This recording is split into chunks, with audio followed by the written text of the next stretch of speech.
Good evening, everyone. Welcome to Damage D&D, Helloran Rising. So, the last we were here, with everyone else heading to bed, the dwarves and Trellador head to the bar, where, as Trellador is the only one who can actually see over the bar, he orders the drinks, and when he finds out the prices, asks for separate bills. While he finishes his drink with the dwarves, he notices the stares that are being directed at them and excuses himself, leaving the dwarves to it. They eventually realise that Orcish mead is very, very strong and stagger off to bed themselves. Meanwhile, Trellador and Florian have a lovely conversation, and Florian takes first watch. Snow takes watch from the other room after the dwarves eventually find his clue as to what room they're in and stumble into bed. Nothing of any note really happens during the first watch, but when Trellador and Celeste take over, Celeste sees a shadowy figure dodging between the buildings, while Trellador witnesses Florian having a troubled sleep, so gently covers him up and adds an extra pillow.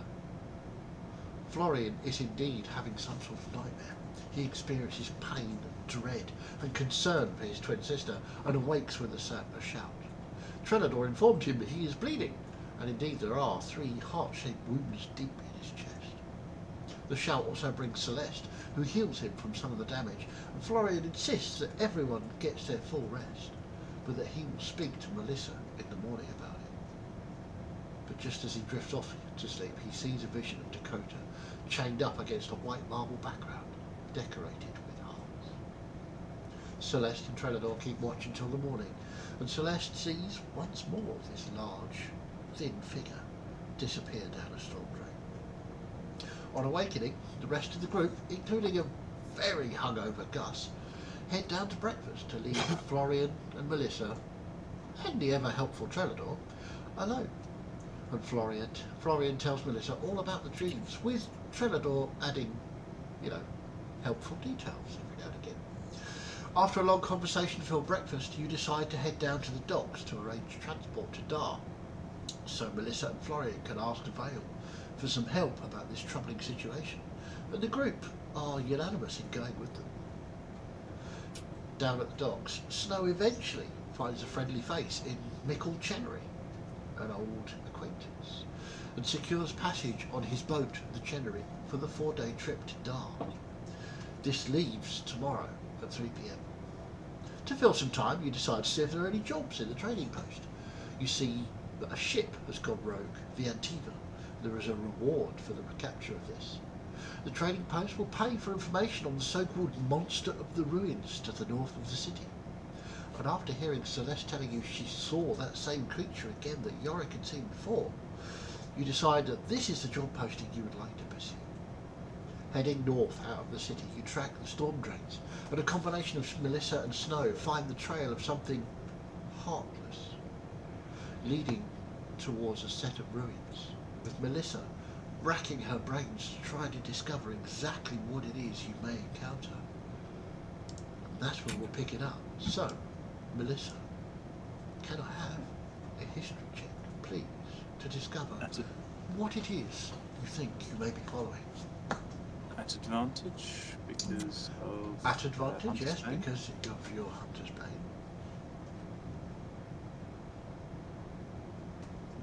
17. 17. Okay. It could be a number of different things, but your money, if you had to put money on it, would be on some kind of risen creature that serves a master. Perhaps a bone claw, maybe. That you've heard of bone claws. And you remember that basically a bone claw is a wizard that has failed to become a lich and serves a master, not through its choosing, but how it's become a bone claw. It latches on to a master, whether the master is willing or no, or even knows about his bone claw. And it is very definitely an undead. It is very definitely very dangerous. And you would advise, Vale would advise caution in approaching this. But as a heartless creature, it should be eradicated.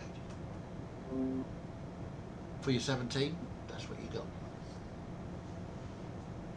Y'all that saw this at night, the silhouette at night, was it thin or was it chunky? I believe it was rather on the thin side, but still quite large. Large and slender.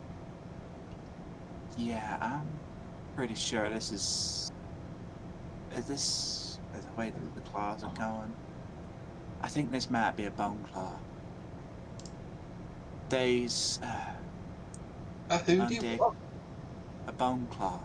They're like skeletal creatures, quite tall, long, lanky arms with long claws on the ends of their hands. And I don't remember exactly, but I'm pretty sure they're made because of wizards doing stuff that wizards do. Could well have some kind of master, some kind of necromancer or whatever, but there's no guarantee. But we should be real careful.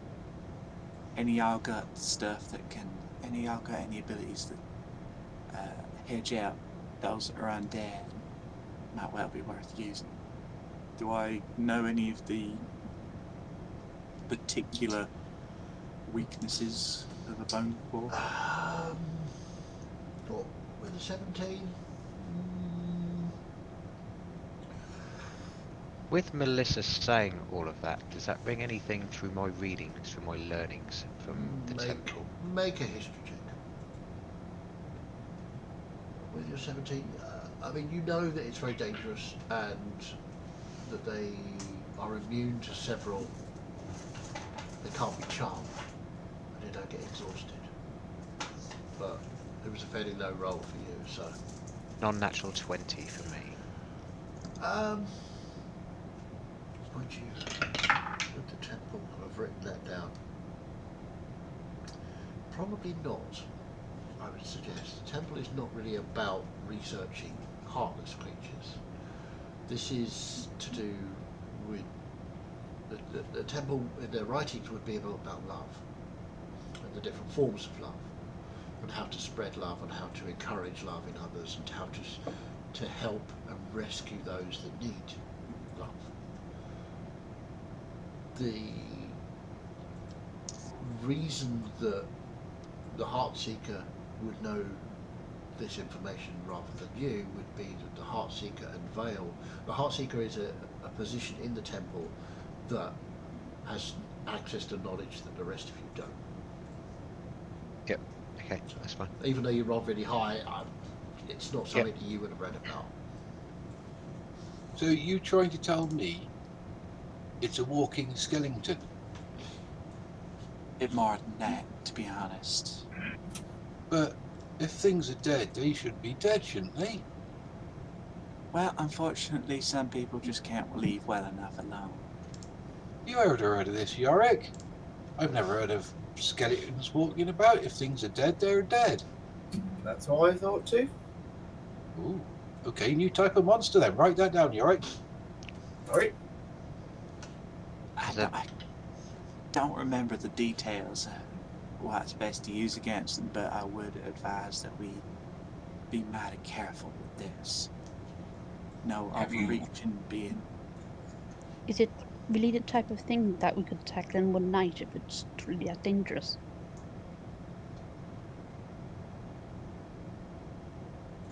If we're careful, and Yara can, I mean, I suspect if Yara and Celeste are able to hit it with their shining magic, all that radiant magic he was using before, could work. I don't know. I mean, some heartless creatures can resist even the sharpest of swords, but I ain't certain. You keep saying heartless creature. What do you mean? Oh, that's our temple's term for creatures that ain't necessarily able to feel love. Fae, fiends, and undead. Those kinds of creatures. Can I Pretty just much all us mortals can feel love. point out as well that this job that we're doing, we've just seen it on the notice board, and they just asked for some information, not necessarily for us to go out and kill it. Now, if I can put my skills to use on a piece of paper, I can draw a map as far as we get to on this path, which nobody might not know about, which is new information, and especially mean- with everything you know as well. I But we're suspect monster that they, hunters. You gotta go and kill the monster. I suspect that they already know that there's a monster in the ruins. Knowing it's a bone claw could be helpful, but Let's just go kill it. If you're scared, Florian, just say. We won't hold it against you. I'm not scared, but I really want to make that boat tomorrow at 3 o'clock.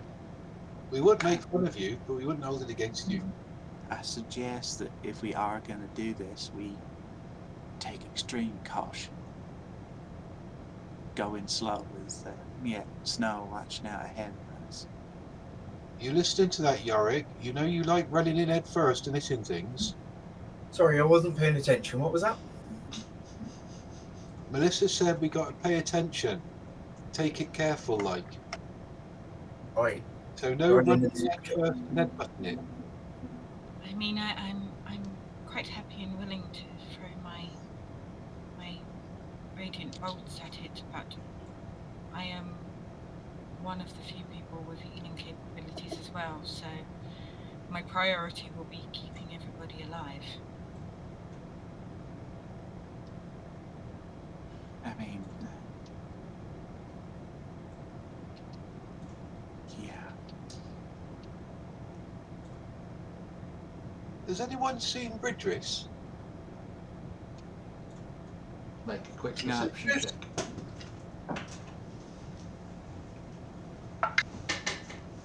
Eight. 8.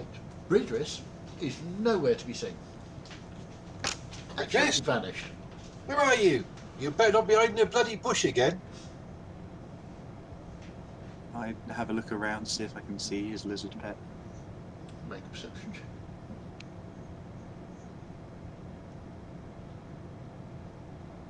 Uh, 18. Nope. The lizard is gone. I just rolled to How's see if that? there's any sausage in my pocket, and there is, so I'll take it out and hand it to Gus. Thank you. Bridris, got sausage? I don't see it nowhere. What? Bridris puffs into existence beside you.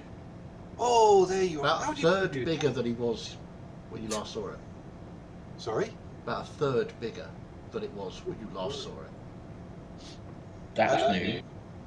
These sausages must do you a lot of good. Here you go, buddy. Where did you go to? That's a bit weird. That is concerning. Great, But- you've got a magical lizard. Got a magical teleporting lizard. That in all my training, I ain't never heard of nothing like that. As diverting as this is, are we going to kill this thing or are we going back to tell them what it is? Make a decision, please. No, we're going to kill it. We've got to Kill kill the it. lizard. I think that's probably for the best. Oi, shut it, you. You know what we're talking about. No, we need to consider everyone's feelings. Florian might not want to do this, so it's only fair that we listen to his concerns. At this And if point, he's- Snow just melts into the shadow. If he's not up to doing it, we should respect his decision. Mr. Florian? Suggest that we take it slow. I mean, I'm confident in all our abilities because we are all quite mighty. I mean, we fought off that fog. We have handled quite a few things. So With respect, we ran from the fog. We did not fight it. we fought at one point. 28 on stealth, by the way. There are You also watch 8 as of snow us. just. There are also 8 of us and none of it. So one of it. So Now, what is the time now? It was. it's We've all done it in the afternoon, morning isn't and everything, haven't we? So still light. It is still light, just. We're only going for a couple of hours and we left in the morning, didn't we? it? Yeah. So So I would say, yeah, go on then, about 2 o'clock in the afternoon. About 2:30 maybe. Right, come on then, let's pick up the Hey, pace. We're going to get there, let's- do the job and get back again. let's approach carefully and see what we can see. So what is it, picking Maybe the pace up I'll or start going dropping carefully? my dice. Sorry, As soon John. as carefully possible. Which are we doing? Are we doing picking up the pace or are we going carefully? Going Pick up- carefully. Okay. So, Are we sure about that? Because the whole nighttime thing is an issue. And being outside at night. Yeah. Why It's, don't we go as quick as it's we only can? 2 in We the don't want afternoon. to- Remember We what can time is sunset at the moment? sunset would be about, at the moment, about 8 o'clock in the evening. So that's 6 hours to get there and back and fight an undead monster. We were already approaching the ruins. They were only a couple of hours out from town. Yeah. Yeah. So why don't It's killed them holding this against all of you. we do a compromise? Why don't we go as quickly as we can till we get there, and then go quietly and calmly when we get there? Okay. Well, I'll say, if you go at a quick pace, you can get to the edge of the ruins, where you can observe and theoretically not be seen in about 30 minutes. So you get there for 3 o'clock. We'll do that. Okay. So you approach, and the ruins are set on a slight rise, not really a hill, more of a sort of slope up, and you can see the crumbling stones of what used to be the wall, the exterior wall of whatever this was. There are trees growing, bushes. It looks like it's been abandoned for a very, very long time. There is one building-ish, if you could call it a building. It's got sort of walls, one of which looks to have crumbled at one of the corners. Yeah. From so the description that we were given, can we see where the entrance might be? Correlating what we were told in the inn to the ruins? make a perception check. Maybe we should send our tabaxi friends. Where are they gone? 15. 15. Down. I mean, from your position, you can see the building. I mean, there looks to be an opening, so that would tie up with what both has told you. But no, Can I see tracks or traces of the creature? make a survival check with advantage because strange That's things are Spain. falling off shelves behind Martin. Ooh, 20. 20. Yeah, there's a fairly obvious track that goes up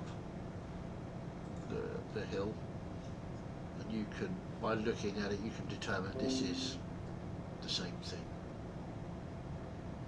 Right, let's head on up that way. You can see the tracks and drag marks in the soil. And the faint stench of undeath. So I'll say you're about 180 feet away from the edge of the ruins. What would you like to do? Well, I'm thinking we approach carefully and quietly as best we can. And do with it what we can from there. Right, no. Let's go then. Why don't you send the scouts out? I mean, we've got people who do this. It's quite true, but I'm not sure where they've gone. About 70 feet in front, you'll sort of see a section of shadow detach itself and just turn towards you There it and then is. disappear again. Okay, so you're 10 feet away from the outskirts of the ruins, are you? Okay. Righto. Cool, good to know. You... It's very weird up here. You look back briefly at your companions to see them sort of still where you left them. The smell is very strange. It's there's a sort of metallic tang in the air, but at the same time decay. It's there's a lot of rust feel to the air. You can taste it almost. Rust, decay. You look around and you don't see any ironwork or anything. But make a quick perception check for me.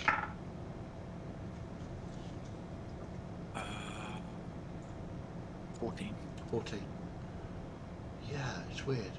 You're not sure where it's coming from, and the light here is really strange as well. It's a sort of there's a sort of grey tint to where you are. It's very odd. Well, I think we definitely need to kill this thing because look what it's doing. Come on, do we lure it out or do we wait for it to come out?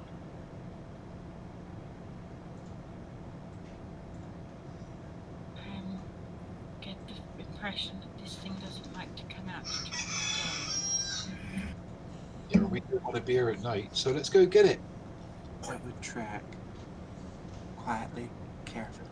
We don't want to get surprised by this. Let's go stealthily then, shall we? What we Yep. want to... Right, we should all listen to Gus and I, because we're monster hunters, you see. Yeah. We're famous for it. And in these sorts of situations, you want to just sneak in and then charge it and try and catch it off guard. And then you want to kill it. That's right. Yep. Easy. You sneak in, surprise it, kill it, and then go home. You two seem to be some of the most experienced monster hunters I ain't ever seen. Ooh, blimey, look at that. That's very funny. Okay with that. So, at the moment, you can't see, it's just off camera. Over here is, actually, I'll move that in a little bit more. Just a little bit. You can see is Snow. Obviously, nobody else can see him because he's stealthed. Okay, so this is the sort of main building that Bofus told you about, where he went in and his brother got attacked. But these white bits of the ruins of walls, and there's a sort of exterior, almost like a fence, but it seems to be dropped right down into the ground. Those trees look awesome. They do, don't they? Well done, mate. Wonder who made them. Yeah. It all looks awesome, to be fair. I mean, these are really, these bushes and stuff, just amazing. So cool. Very happy. Good. I think we're going to slowly kind of approach the ruins. Okay, Snow, are you waiting for everybody else, or are you pressing on ahead? He will wait for them to get within about 30 feet and then move. Okay, where would you like to go? Crack up the left-hand side towards and skip past the wall to the tree, and then from the tree to the bushes. Okay. Should we roll stealth then if we're going slowly? Yeah, if we could have stealth checks from Snow first of all, so we can get there, and then stealth checks from everybody else. Same as before. Okay, yeah, you're fine. Because I'm super stealthy, I am. Oh, guidance on Yorick. Thank you. Okay.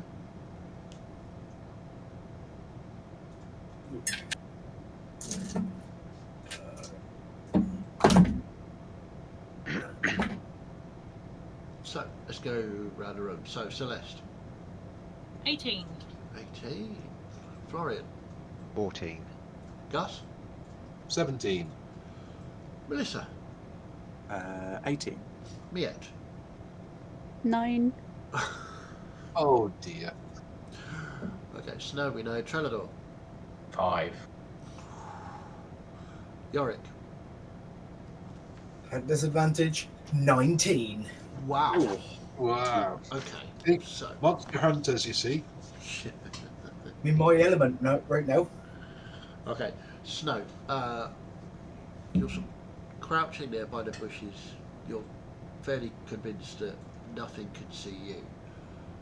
You can, however, hear some of your companions coming up the road, or up the grasslands, tripping over rocks and stuff as they do so.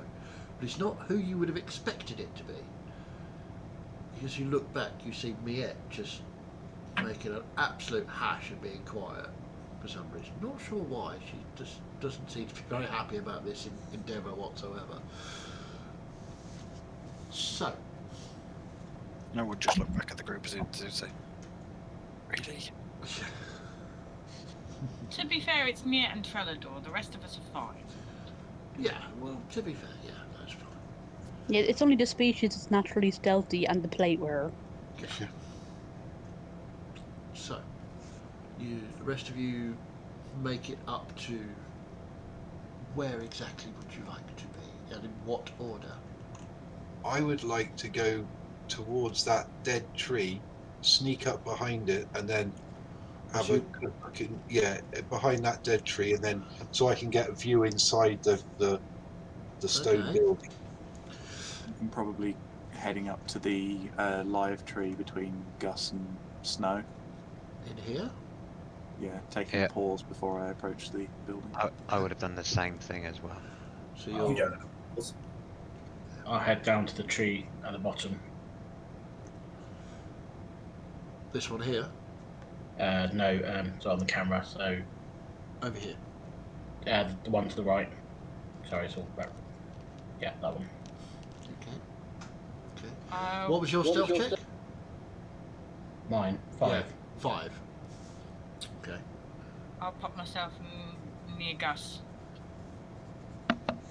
and the dead tree. Okay, you are there, Gus. There. On the other side, if I can. Okay, sure. Marvellous. Go there. And Right in the centre. And I'll be in the tree just behind Trelador in the bottom corner. Okay, sure. So that just leaves us with Miette. Where would you like to be? Where did you fall over? Yeah, I was going to be at the same tree that Yorick is, so welcome to some attention that you didn't ask for. Okay, cool. Oh, shit. Well, if he goes on the side near You just fell off, Trelador, so hang on a sec. That put her on the seems side of the tree perfectly near harder. Trelador, and that makes more sense. The noisy tree. Right, sorry about that. I actually dropped you and you bounced off the table. So, Typical cat. Did she land on I her did feet? get a That's a 9. very important question. she did, of course. Okay, so everybody happy with their placements, yes? Mm-hmm. Okay, so can I have a perception check, because Gus said he was looking into the building, Yep. and Melissa was looking in as well, so perception checks from those two, please. Oh, I see a lot of nothing. I got a 4. Yeah, it's dark in there for some reason. 19. 19. Okay. You can see a little more, but from the angle that you're at, you can see that there's something moving in the shadows in there. You're not sure what it is. It appears to be fairly low to the ground. No more than, I would say, 2 feet high currently. I'll lean in and whisper to Florian. There's something crawling on the ground in there. No, we'll move these bushes and move actually flush with the wall of the building itself. Okay. Do I see anything next to Gus? Make a perception check. 19. 19. You've got a slightly better view. You can see what looks to be something shiny. There looks to be some swords or something, and what looks like some sort of raised sarcophagus in there, and bits of metal and something in the shadows that you can't quite make out. I know Snow rolled a really high stealth check, but as he's just moved to the wall, it's against the wall. Right where we are. Do I see him do this after Melissa telling me what she told me? Snow, make a stealth check, and Florian, make a perception check. 20.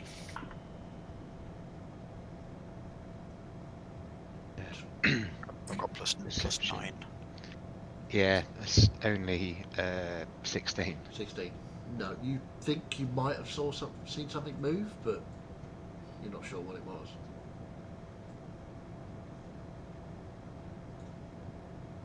So, I can see where Gus and Celeste are there, yeah?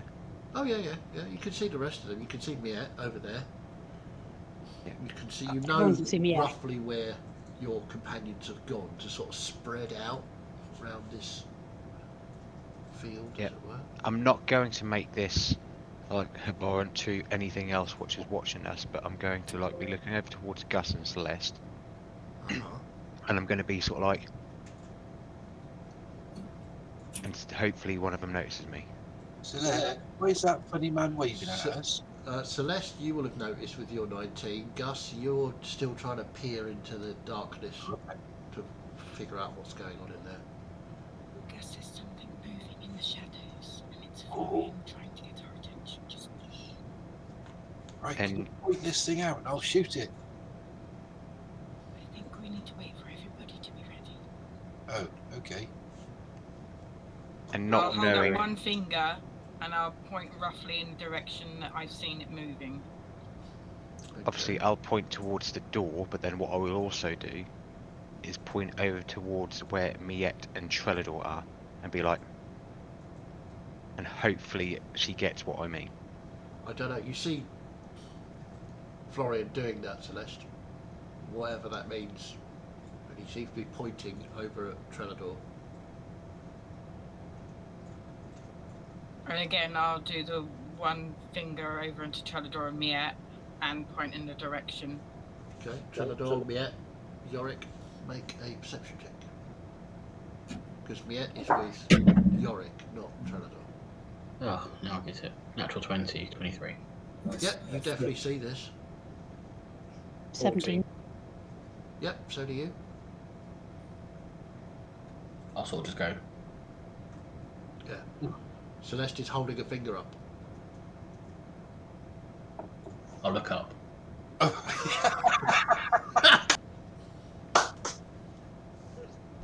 Perfect.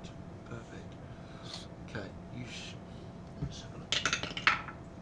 Oh yeah. Okay. So as you start to look, you can see something sort of inching its way out of the shadows. Sort of a weird tentacled appendage sort of comes out, almost as if it's sniffing the air. Can I see this? You can you can just see this appendage sniffing the air. And I'd I'll like hold up everybody to roll three initiative, please. Oh, I was gonna do a 3, 2, 1 countdown and then get me and Gus to fire. Yeah, unfortunately, it's noticed somebody. Yeah. In that case, I'm going to shoot it. Because it's obviously a monster and it needs to die.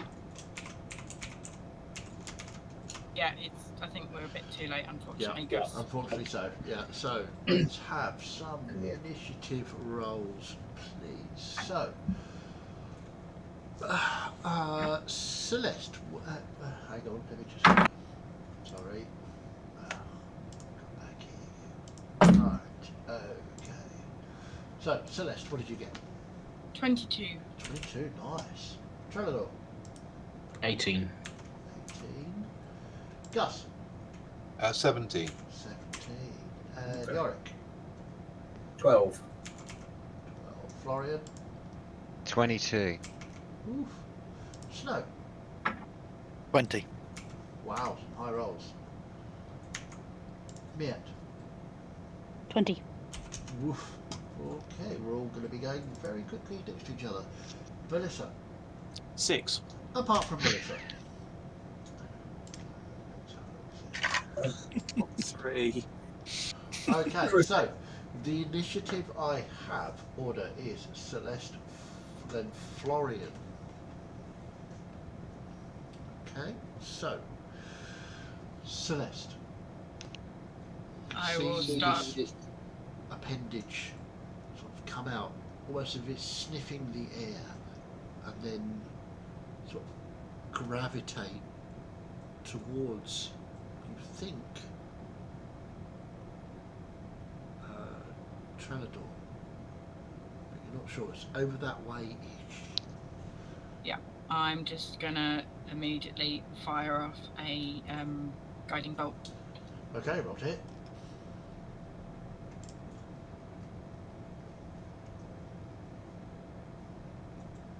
Uh, 17. 17 hits, roll your damage.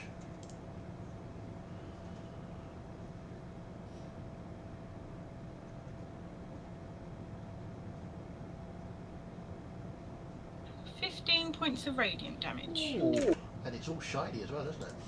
It does. It sort of glitters as if it's covered in starlight. Hold on, that wasn't a heal on Florian.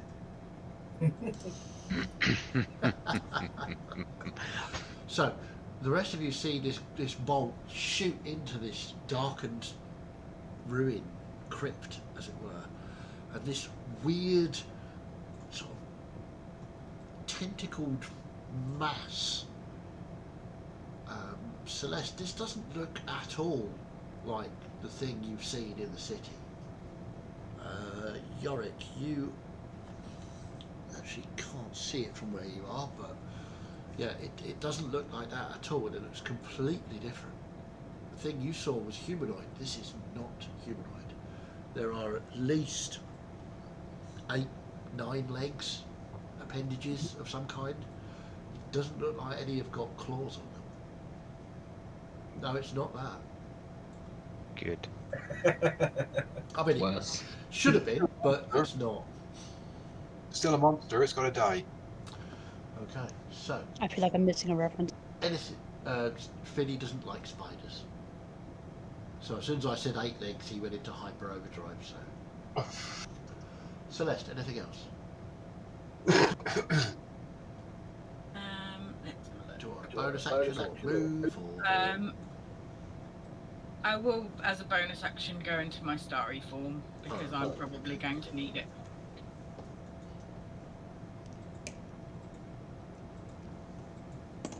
And that is me done. I'm going to pretty much stay where I am for the moment. Okie dokie. Okay, so Florian, you're up with me, then Miet. Yep. So how far away am I from the entrance from where I can see this tentacle? Well, you're about 40 feet away from the thing itself. 40 feet away from the big thing itself. Yeah, from the monster thing. And how far is the tentacle sticking out? 5-10 foot? Yeah, it's retracted since it's been hit by that. Okay. Okay, I'm going to create a bit of distraction. I'll take it I saw it looking over towards Trellador as well, yeah? Well, you saw the appendage sort of come out and sort of sniff around, as it were. Yep, As if okay. looking for something, and it seemed to be locating to that direction. Yep, so what I'm going to do is I think that's like another gateway or doorway on the top of it from where that is. On the edge of the rocks. What? Here? Yeah, there. Yeah, there's a sort of broken archway that was here. Yep, okay, so I'm going to run across to that, but on the way what I'm going to do is just put my hand to my belt and I'm going to flick one of my darts at it. Sure, make an attack. My advantage Yes, with advantage. on a dart. Because of Yeah, really appreciate that, Nat, but if I go in there and I get hit by this thing, you're going to be healing me from the get-go. Non-natural 20. Yeah, that hits. Roll some damage. But that is nearly max damage. 6 points of damage. 6 points of damage. Okay. And that's about all as much as I can do to keep out of the way of it, really, and do that. Is that bit, is that a wall there, or is it like a Here. gateway? Yeah. Yeah, it's a wall going down this way. Yeah. Okay. So where the bit of the wall where it's sticking out, I'll just like stay behind that, and hopefully it just kind of looks over. Yeah, well, that's. I assumed you sort of threw the dart when you were here, and then you're taking Yeah, cover basically, and here. yeah. Yeah. Okay. Okay. And yeah, that's everything I'm going to do at the minute. All right. So that's that one. Okay. Miet, you are up with snow preparing, please. What's my distance to the thing at the moment, or can I see it because of the little bit of wall there?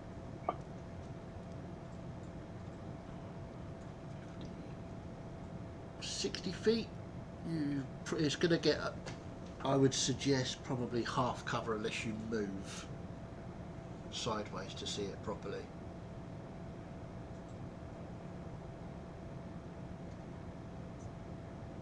I am. Sorry, trying not to type when I'm holding the press stop button. I'm going to hold my action for the moment because I'm out of range and I'm not comfortable with getting closer until I know what its range actually is. Okay. So on the off chance that it comes within 30 feet, I'm going to shoot it with the crossbow. Noted. Okay.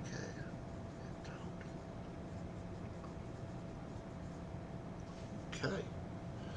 So, Snow, you're up with Trenador preparing, please.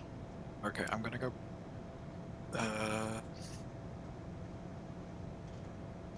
I'm just thinking, can I skirt the bushes and head towards the tree where Melissa is? You want to go round the back or just across here past?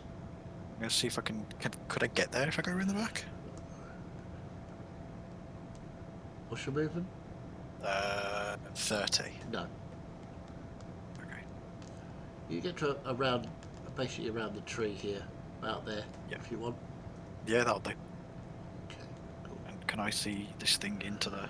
You can, yes. Okay. So he's gonna, as he runs, he's gonna sort of just flick an arrow out and just let fly. Okay. Do I? Would I class as being as having been hidden from moving from there? No, not unless you Okay. take your bonus action to try and hide first. I think I'm You gonna can try. Yeah, I'll try. Yeah, roll me a stealth check with disadvantage as it's looking this way because it's just been had stuff 9. thrown at it. Yeah, that's a 9 there. It's Yeah, 18 that's- total. 18 total. yeah. Go on. I'll say you're hidden for the moment. Okay. 17 to hit. 17 hits. Okay. I'll say Florian is giving you cover at the minute, which I'm sure he's very happy about. Yeah. So I get my sneak attack. Oh, that's wonderful. 2 1s and a 2. So that's 9 points of damage. 9 points of damage. Okay. Anything else? No, that's you, isn't it? So, okay. Yeah, Trenador, you are up with Gus preparing, please. Okay, I'll use my full movement to move diagonally towards the creature. So, what are you So, saying? You've got 50 30 of feet. 30. 30. 5, 10, 20. I will Whoa. look over. Oh, can I get to it? Yeah. Cool. You were I will quite look close. over at Florian and just raise my eyebrows, like see him hiding behind a wall, and then I will rage. Okay. Let me get there. Okay. Cool. happens when you rage, Dan. So, Do you Yeah, have a all fire this- headband? hmm? Do you have a fire headband?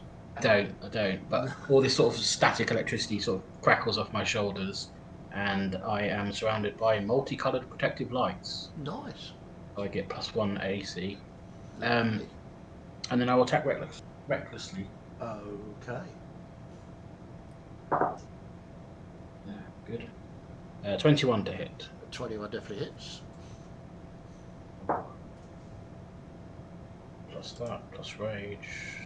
11 points of bludgeoning damage. Nice. Okay. That's me. That's you. Okay. As you hit with your axe, you sort of feel it enter you and feel it bite. And as you pull it back, there's a sort of strange ferrous smell. Next time you roll damage with this axe, you take a -1 to your damage roll as the corrosion eats into it. Okay. Okay. So, Gus, you're up with Yorick preparing, please. Okay. Bridris, where are you? I need you. We're going to fight now. And then you'll see the gem in my forehead start glowing a little bit, and Bridris will poof. Yep. Next to me. It just poofs next to you.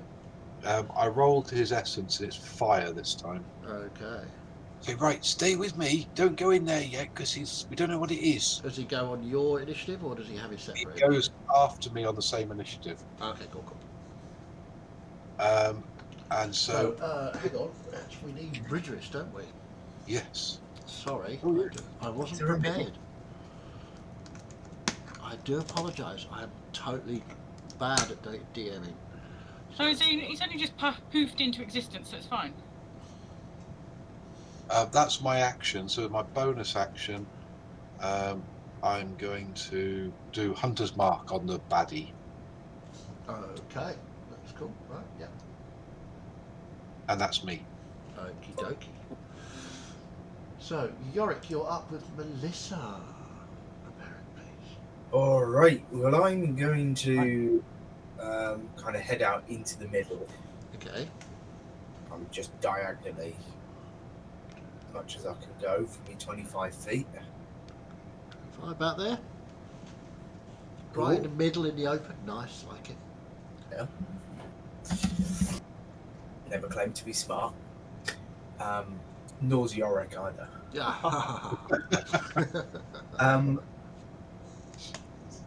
And I will cast spiritual weapon. Okay, spiritual weapon. Weak. Where would you like spiritual weapon to be? Hit him kind of next Where to you Trellador. Yeah, that's 60 feet. About there? That sounds good. Just tuck him in there. There you go. Oh, that's my bonus action, and it can have a swing. Let's just do that in here. +5. I don't think a 14's going to hit, is it? A 14 does hit. Actually, no, it doesn't. Sorry, I do apologise. My eyes. You tease. I did indeed. Would I feel like I've got a shot through the gap between the wall and Trellador? I mean, you could certainly try. It's up to you. I mean, No, I'm going to use my action to dash just to move further up. There we go. Perfect. Okay. Just a Okay. point of order, because you're next to me now, you get +1 to your AC. It is Nice. ACs. Okay, that's me done. Thank you. Yeah, +1 air conditioning. Mm-hmm. Okay, so Melissa, you are up with Okay. me preparing, and then Celeste. As a bonus action, I'm going to activate my Crimson Right. Okay. I rolled a 2, so pretty average. And then I'm going to take a step closer to the camera to get a better angle, In there. just over Yorick and beside Trellador, and I'm going to take a shot with my long bow. That's going to be interesting. Well, they have crowded up the entrance. They have indeed. Oh dear. That's a 10 to hit. A 10 does not hit, no. Roll Just gonna put that d20 over there. roll me a percentile dice, please. Percentile. We don't have those ready. I'm ready. 65. 65, okay. Your arrow goes harmlessly into the darkness. And I'll just be readying another one, and that'll be my turn. Okay. So, now it is my turn. The monster itself will attack. It's going to... What does it look like? What does it look like? It looks like some sort of weird... let me see if I can get you a bit of a... Too close. It's out of focus. Okay. Didn't you print it, James? No, I did not. Ooh, is he cheating on you with other print? Yeah, you did. Oh, I did. Okay. I'm just using it in a different way. It's not a beholder. It's a weird tentacle monster that I've got. Oh, So, right. Okay. okay. Yeah. Right, now you've made me mess that up now. Sorry. Not bad. So you should be. Right. I was looking at it thinking, I don't recognise that. I didn't make that. What's that then? Yeah, you did. Oh, So, okay. it is going to take a bite at Trelador. With advantage. Oh! With advantage. Excellent. Yeah, because I have kept track of it. Didn't really need it. Natural 20. Okay. So With a sting. that is 14 points of piercing damage. Half. Halved because rage. And it also, I need you to make a dexterity saving throw, please. I have danger sense. Do I get advantage because I can see it? Really? I have advantage on dex saving throws against effects that I can see while not blinded, deafened, or yeah, I mean, incapacitated. it's not an effect. It's trying to grab your weapon. Okay. Oh no, that's not good. 6. That's a fail. So, yeah. So your weapon again takes another. So you've got a -2 on that now for damage Okay. rolls, as the creature seems to just sort of bite the edge of your axe, and you can see the rust taking hold of it and corrupting and corroding it. That's its go. So, Celeste, you are up with Florian preparing, please. I'm going to do the same over again because only Trelador's been hit and he's managed to shrug it off at the moment. Okay. So I'm going to attack while I can.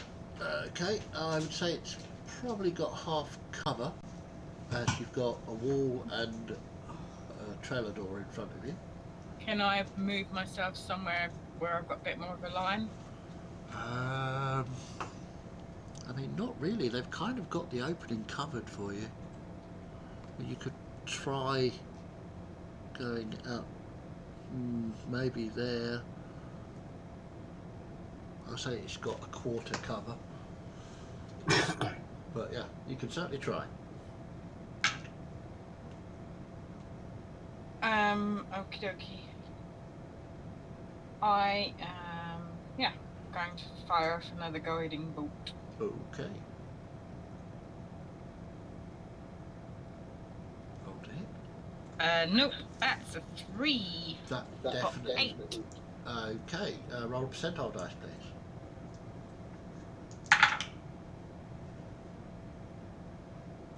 $67. Oh dear. Okay, so 1 to 2 is Trelador, 3 to 4 is Yorick. So 2, Trelador. Roll your damage, please, for guiding bolt against Trelador. Oh no! Okay,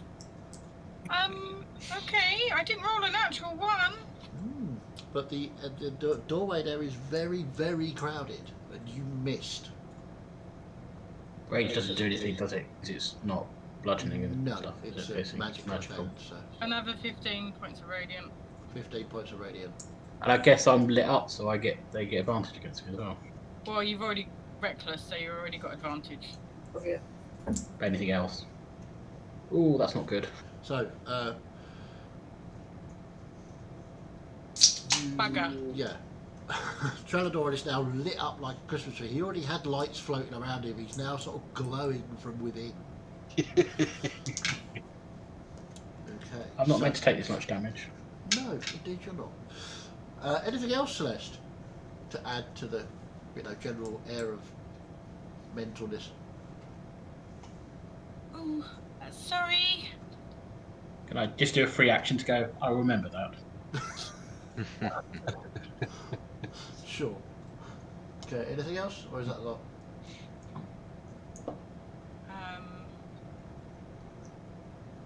No, that's it. Okay. Pretty much Florian, you are up. With Yep. me, Can I then Miet. get past the doorway into there? Yep. If you want to. Yeah. If I can do that, can I go next to Trellador, please? There. Yep. Okay. I'm then going to just take a hit at it with my quarterstaff. Okay. Roll to hit.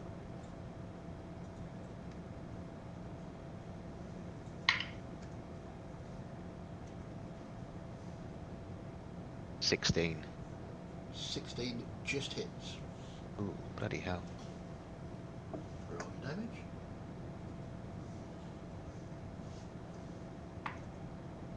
That's 9 points of damage. I'm then going to do a flurry of blows. Okay. And I'm going to punch it with my stone fist Okie dokie. for the first one.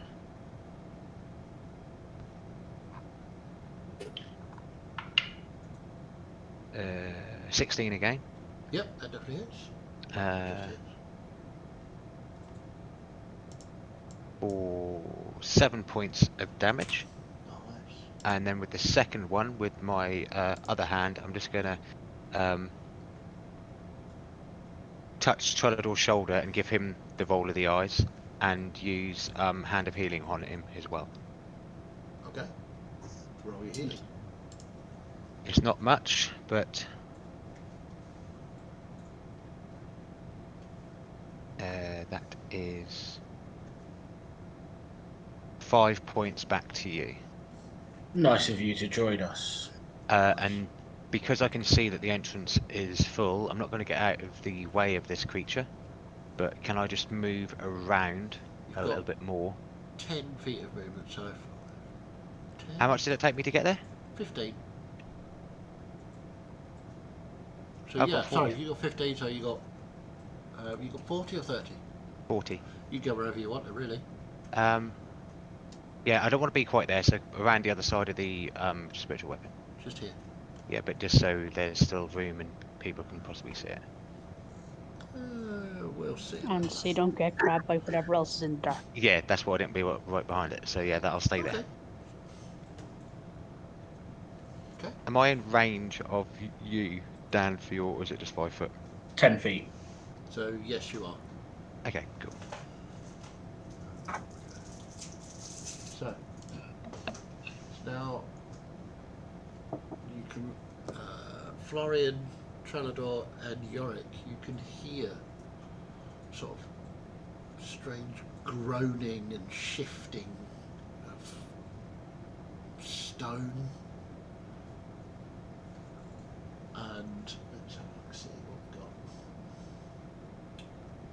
Yeah, okay. You see the figure that you had seen in the shadows in the city, Yorick, climbs out of here. I'll say that's his movement to get there. And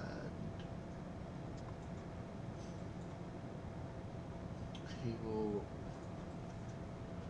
Let's have a look.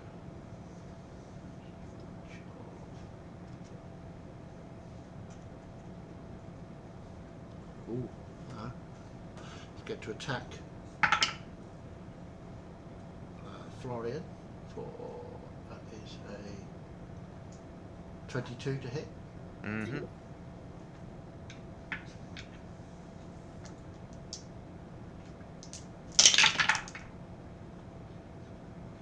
That's 12 points of piercing damage.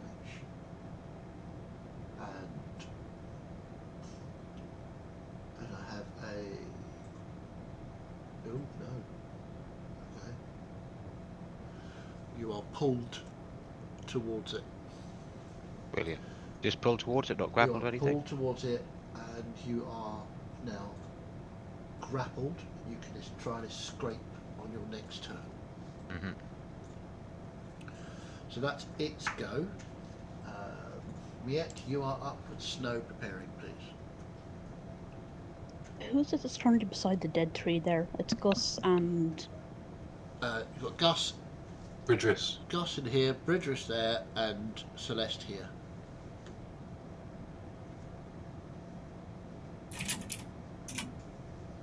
So yeah, I'm going to wander over, so I'm kind of standing between Gus and Celeste, you know, kind of Okay. still have a little bit of cover from the tree and, Yep. you know, just ask all nonchalant, like hands in pockets. So, like, what do you think it is?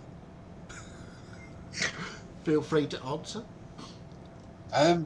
It's a monster. In fact, I think there's 2 monsters. We got 2 for the price of 1. That's brilliant. Not sure you'd see that there were 2 monsters, but Okay. just remember it is dark in here. Oh, right. There's only... Oh, right. We have 2 lights in there, though, technically. I mean, we have the thing Yeah, I mean, and we have that, Felidor. that area is well lit. This area is not. There's Cool. some kind of strange tentacled creature, and I think Florian just got pulled back into the darkness. Ooh. Excellent. Good luck with that. Anything else, Miette, or is it... That's your lot, is it? Miette is going with the logic here of the mission was to bring back information, so someone has to bring back information. That's... Yeah, no, I can see I that. can do fuck all at the moment. There's no point getting involved. I do love Miette, she's great. So, Snow, you are up with Trellador preparing, please. Okay, so Snow's going to move up towards the wall where Florian vacated earlier. Yeah. Can I peek in? You can peek in, you've got 10 more feet if you wish to use them. I have no intention of entering that building. Okay. I do, however, have 60 feet of dark vision. So Yeah, you can see this sort of tall, bony creature at the back here that is currently wrapping its very long, white claws around, who are you? Florian. And you can see that there are indeed more claws than there should be on each hand. So Snow's going to shoot the one in front of Trellador, because at this point freeing up Trellador to go and hit that thing seems like a really good idea. And over his shoulder while he's doing this, he's going to go, Melissa, you may want to get in here. Florian is cuddling with a bony thing. And then let the arrow go. And Jay is now laughing because I did say it was going to be a cuddle monster. Yeah. Are you cheating on me? Yes, he is. He did indeed say it was a cuddle monster I earlier. did. Felidor hadn't raged already. This will drive him to rage. So, make your attack.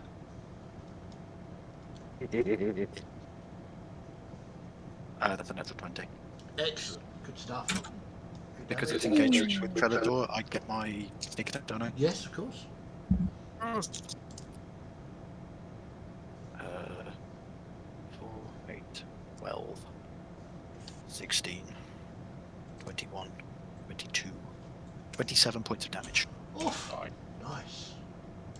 So this arrow, it's a crossbow bolt, wasn't it? No, this is the short bow arrow. Short bow, sorry, short bow. So yeah, you see the arrow thunk into this thing, and the metal tip just dissolves, but the damage is already done. Its thing sort of rears back angrily, no sound, weirdly. and then he's going to take 10 feet down the wall away from the entrance. Out there? Yep. Okay. The walls are a little bit higher than this. You can't actually see over them. Okay. So, Trellador, you are up with Gus preparing, please. Okay, I'm going to attack recklessly again. Okay. Natural 20. Hey. Ooh, max damage. -2. Yeah, so it's 24. Sorry, 24. Plus 3. 27. Yeah, and then the rage cancels out the extra. So yeah, 27 points of Very nice. bludgeoning. Okay. Yeah, that's amazing. And then I will sidestep to just go 5 feet deeper into the cavern, and you'll see the lights that are around me also float back onto Florian as well. Okay, so you're going there, yeah? Yeah, so he's in the 10-foot range for me, so he gets Yep, the he 80 definitely bonus. is, yep. That's me. Okay. Gus, you are up with Yorick preparing, please. Okay. I take it I now have a clearer view of it from around the side of the tree. If you move, yeah. Yeah, I'll move to where I've got a clear view of it. Yeah. Okay. Move to there, you've got a perfect view. I'm assuming he'll move No. with you.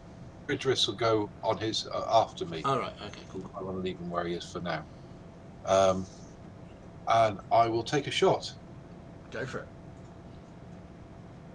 Weep. Oh, bollocks. That's 6. No, 10. 10. No, that just sort of catches the stonework here. It just goes boom. That's all I've done so far is miss things with this character.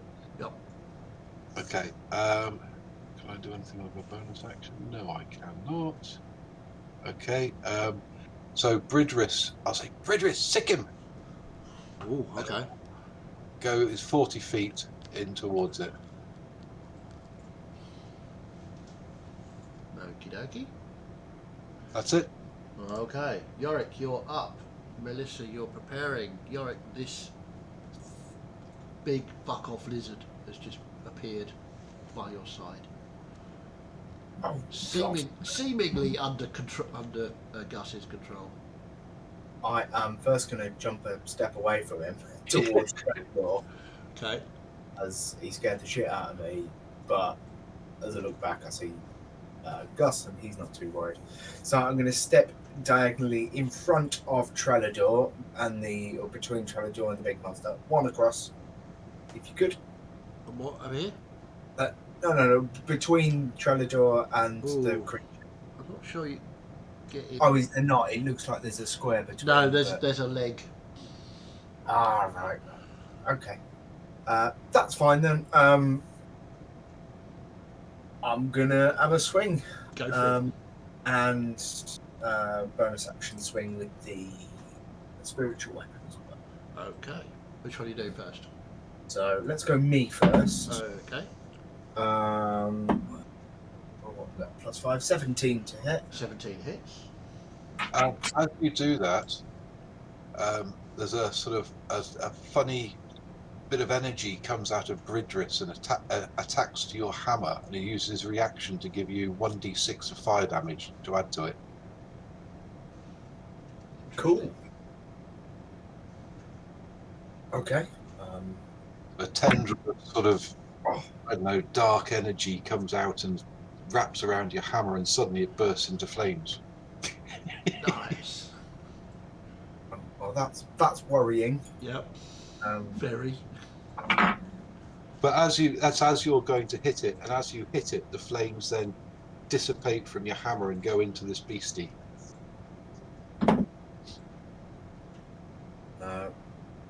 Cool. Right, so I've got everything rolled. That's +4, so 12 points of bludgeoning. Okay. And 3 points of fire. 3 points of fire. Your weapon, again, next time you roll damage with it, it'll be a -1 to the damage roll. As the corrosion seeps into it when you hit this creature. These effects are permanent, by the way. Good job we've got a forge cleric, eh? Yeah. Hopefully I can fix that. I've also rolled the spiritual weapon. Yep. That is a 16 to hit. 16 is the armor class you need to beat, so yep. Excellent. And if I can just see what modifier is, +3. Yes. 7 points of force damage Force damage. from that. So, as you swing with your hammer, and the fire jumps from the hammer onto this creature, and then your spiritual weapon hammer smashes down from it on above. It goes limp and splays out on the floor and starts to just sink into the earth itself. It's really weird, and it is no more. Yeah, that's right. I'm a Did monster you? hunter. That's definitely not my first monster. Let's carry on. Anything else, Yorick, or is that your lot? That's me lot. That's your lot. Melissa, No, you... I got a bit of movement, so I'll start heading towards Florian. Sure, okay. Are you there? Cool, that's fine. So, Thank you. top of the round, Celeste, you are up with Florian preparing, please. Yeah. You missed Melissa. I did? Yeah. I do apologise, I did. I'm so sorry. Melissa, you're up with Celeste preparing. I'm going to run down to the corner wall after what Snow said. 5. Any further? You've got one more? Yeah, I've got one more, but can I see the creature from where I am? You can certainly see something. It's dim, very dim light in here. Okay. And Florian, you can see above, over Yorick, you can see these claws have wrapped round him that seem to be sort of trying to squeeze the life out of him, starting to push into his body. I'm going to, with a bonus action, kind of just reach towards, look at the creature and cast Hex on it. Okay. Ooh, I forgot my stuffs. You see, he's cuddling with it. Yes, cuddle. Oh, I've lost my hex. Oh, there it is.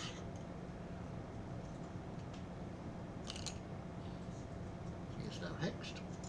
And I'm going to give it disadvantage on strength ability checks, which should make it a bit easier for Florian to run away. It certainly should. And then I'm going to shoot it. Okay. 'Cause why not?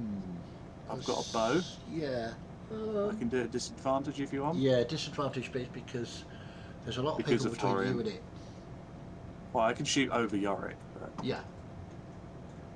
but Florian's... Trellador's a bit to get an arrow in the ass, though. that's all right. That's all right. That's 19. A 19 hits. Okay, so let's break it down. That is 7 points of piercing damage, Okay.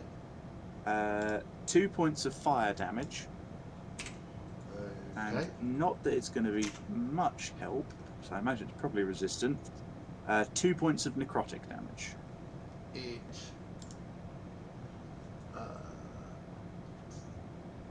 And are these magical attacks?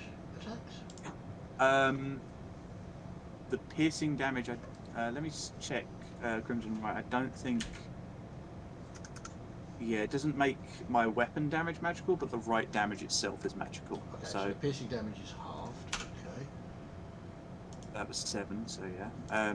There was 2 fire damage, 2 fire magical damage, fire damage, and 2 necrotic. and halved to 1. Okay, so you fire this arrow in and it does significantly less damage than you were hoping for. I managed to do what I needed. It's 5 feet, back up 5 feet, just to Sure. make it a little less crowded there. And that'll be my turn. Okay, Celeste, you're up with Florian preparing, please. I am going to move, so I'm diagonally in front of Gus. 3. Yeah. Yes. Okay. And then so the other side. This side. Okay. And then I'm going to use my bonus action to Misty Step behind Trellador. Ooh, okay. Bam. Yep. So you've still got 15 feet of movement left. And then I'm going to cast Cure Wounds on Trellador at 2nd level. Okay. And use the Chalice to also hit Florian. Okay. Go for it. I would pick it.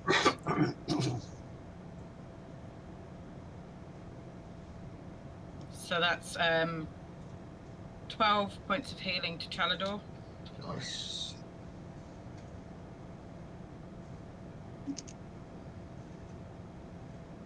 And 6 to Florian. Very nice. Sorry, Trellador, it was an accident, I promise. You've got, like I say, 15 feet of movement left. Do you want to do anything else? I will scoot round so I'm sorry. Can I go next to Trellador and just behind the spiritual weapon? Just here? Yes. Yeah, sure. I'm trying to not be in the way but be close enough that I can heal. Yep. Okay, that makes sense. Okay. Florian, you are up. If you want to try and escape, obviously you need to do an athletics check to... Oh, I can do acrobatics though, if it's grapple, can't I? Yes. Yeah, so I will try and escape the grapple then. Go for it. And the creature's contested roll will be at disadvantage because of Hex. It's a saving throw, isn't it? It's an ability check. No, Or ability check. check. Okay. It's a check. Mine's really shit. It's 12. Unfortunately, you needed higher than that to escape. Yeah. I'm dead the next turn, so I will use one of my key points to dodge. So bonus action, dodge. Basically, it comes under patient Sure. defense. Sorry, Yeah, but yeah. Sure.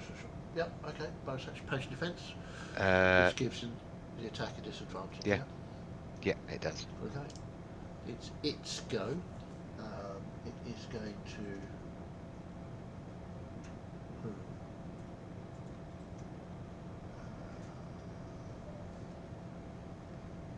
Yeah, it will try and claw your chest to pieces. That's 21 to hit. Yeah. Was that a disadvantage? Oh, no, it wasn't. Sorry. Why is it a disadvantage? Patient defense. Patient defense. Patient defense, sorry. Oh, God. You even just told me that just before I rolled that, because I'm so dim. That's a 20 to hit. Yeah. Not natural, obviously. So that is... Oh, that's lots. Where's it? There it is. That's 15 points of piercing damage. Yeah, Florian will slump through Actually, this no, thing's claws and it's hit the ground. actually 19 points. Yeah, so I slump to the floor. So it just rips these 6 claw marks across his chest and then just dumps him onto the floor and walks forward, completely ignoring him.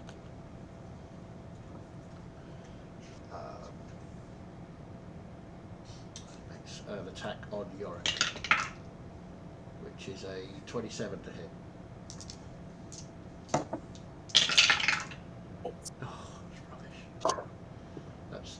That's 17 points of piercing damage. That was rubbish. Yeah, that was rubbish. I think you're lying, Jazz. Sorry? I think you're lying. That wasn't rubbish. No, it was. Yet you are up with Snow preparing, please.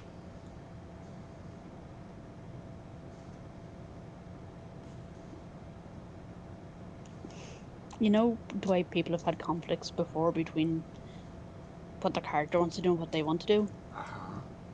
So I'll reassure you all that I feel very bad about this. Well, I'm sorry, Debbie feels very bad about this. Miette thinks that dead tree looks perfect for leaning on.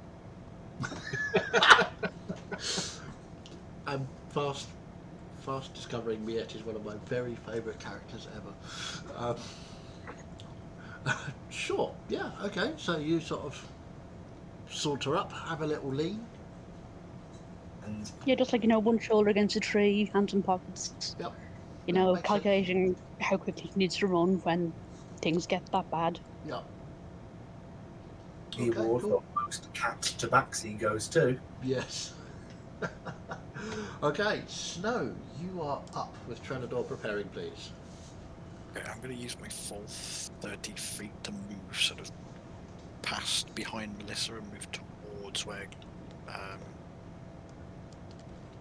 yeah, and then keep going straight up. Yeah, there you go. So there, well, Yep. maybe back down one and one across. There? Yeah, there. Okay. Can I see this thing? Yeah, I'll say you could see that thing. You'll have to shoot above Yorick's head, but that shouldn't be too difficult. Well, this thing is fairly tall, so. Okay, that's fine. Some 19 to hit. Yep, that definitely hits. And because it's engaged with Yorick, I get my sneak attack. Indeed you do. Okay. Nearly max, so 10, 16, 21 points of damage. Nice. That is piercing damage, yeah?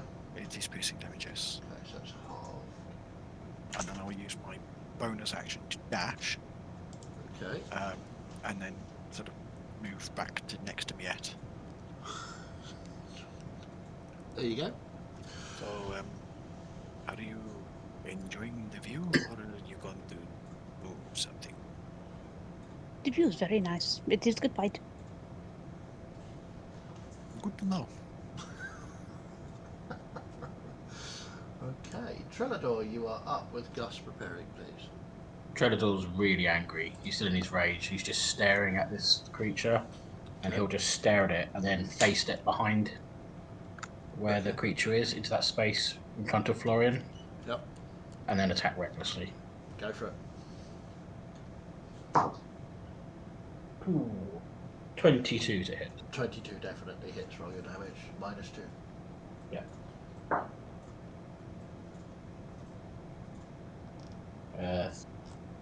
10 points of bludgeoning damage.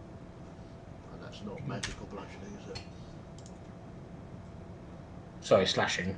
Sorry, Slashing. it's an axe, not. Sure. Yeah, so it bites, but not as. It's not doing as much damage as you thought it was going to do. Sorry. So, anything else?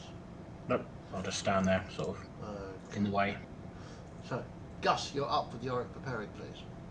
Okay, I'm going to run forward to be beside Bridris. That's my full 25 feet. Okay. Yeah, exactly there. I can get a clean shot, can't I, from there? You can. Yep. So I'm going to try again, see if I can hit anything apart from a wall lamp in Go this for it. entire campaign. But you did hit the wall lamp very hard. 12. So no, I 12. No, you cannot hit that arrow. You aim just too high. You're too terrified about hitting Yorick, I think, and it just goes rocketing up into the sea. You might want to melt those dice. Yeah. And my bonus action's going to be for Bridris to attack him Okay, so when Bridris moves in. But she'll go to the side next to where Trelador is. yeah, there. Yeah. And Bridris is going to try. Okay. Hey, Bridris. And that's natural 1. So no, Bridris. Well, thank you. Bridris not quite got the hang of this fighting business. And No, just- not yet. No. Oh, is unsure whether it should actually roll me a percentile dice. Rawr. Rawr. 21. 21. Okay. It bites Yorick. No! Roll some damage, please. Okay.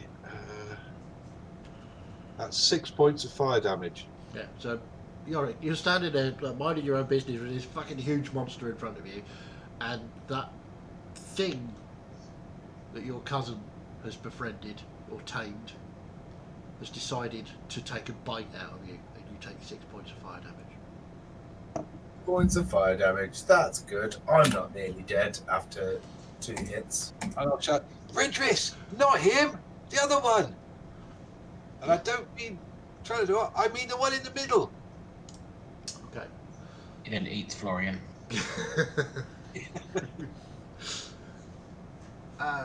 Yorick, you're up with Melissa on deck. Okay.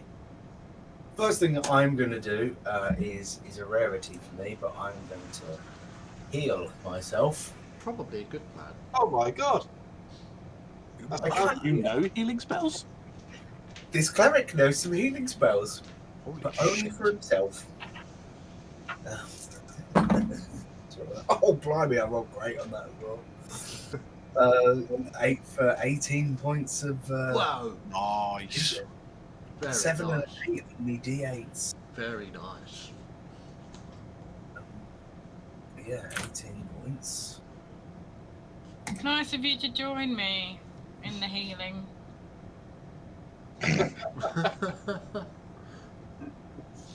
And my spiritual weapon. Right. Okay, what are you doing with it? James, can you roll a d4 for me? 1 or a 2, it attacks Bridris. 3 or 4, it goes for the creature. 3. Goes for the creature. So you're going to move it over here. I'm going to move it, yeah, right on top of the thing. Like the proverbial banhammer. Go for it. Roll your attack. That's going to have a nice non-natural 20. Lovely. And oh my word, well that doesn't count. What were you? 5, 8 points of force damage. Nice. Yeah, the force damage seems to be getting through quite well. And I'm just gonna sort of kick my toe a little bit at Bridris and try and push him away from Yep, no, that's That reasonable. was a mean thing to do, Chad. Bridris just dodges out of the way slightly. Okay, so Melissa, you are up with Celeste preparing, please. Okay, seeing it maul Trellador, Florian, I'm gonna run down to next to Gus, and I'll kind of go. I'll reach back and then change my mind, draw my bow back without an arrow in it, and cast Eldritch Blast at the bone claw. Nice. Go for it. That is 22. 22 definitely Nice. hits.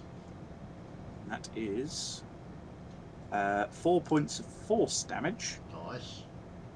and 4 points of necrotic damage. Nice. 2.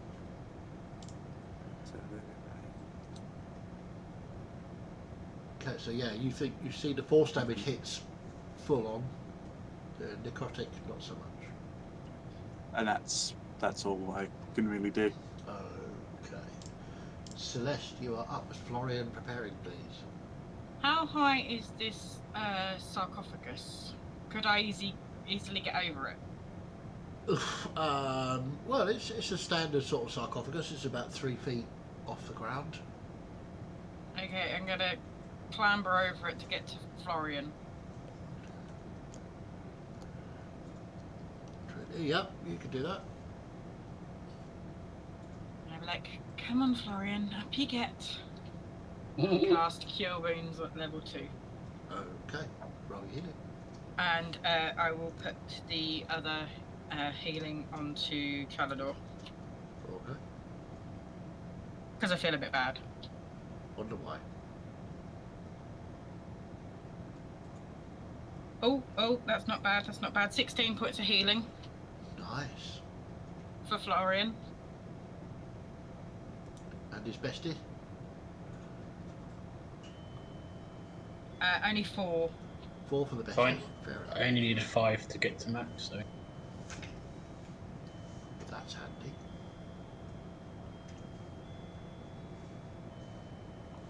Anything else? Or is that the alarm? No, I think that is all. Oh. Okay. Florian, you're up with me, then Miette. Yeah, so I'll come round a bit dazed and Uh-huh. get up. Okay. So you've got 15 feet of movement left. What would you like to do? I'll just look at Celeste and go, wow, thank you yet again. How far away am I from this thing? Oh, 5 feet. I'm 5 foot away. Yeah. If you move Oh. 5 foot forward, you can just start wailing on it. Oh, I'll just hit it with my quarterstaff because that's got a 5 foot reach. No, you'd have to move 5 feet to get within melee range. Then. Oh, right, That's what sorry. I'm saying. Yeah, I'm in the way. Yeah, you could move up to beside your bestie here. Betrothed. Betrayed. We're going with bestie for now. It's early days, yeah? Yeah, you've got to build up the ship arc to kind of slowly push them together. There's got to be some tension in the early seasons. Yeah, okay. So, I'm just going to try this out. Yeah, I'll move up to it, and I'm going to smack it with my stone fist. Go for it. Well, I should say attempt to smack it with my Well, stone there is fist. that, yeah.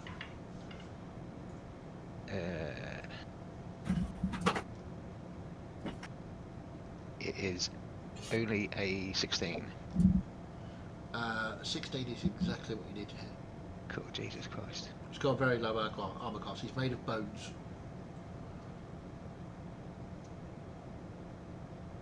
Minimum damage, but 6 points of bludgeoning damage. Nice. And I only ask this, does it seem like it does the full effect of it? Because it's my stone fist. My fist what got turned into It's stone. bludgeoning damage, isn't it? It's not magical bludgeoning damage, so yeah, it's halved. Okay. Welcome back, Florian. Thank you.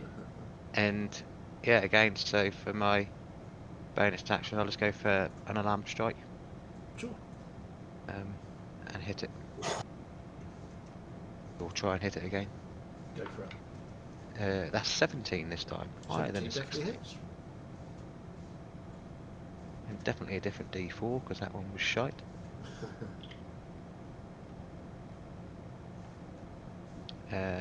One better. So 7 points of bludgeoning damage. 7 points of bludgeoning damage. Okay. Yeah, I'm behind it at the minute, so I'll just You stay are. there. Okay. That's its go. It's going to.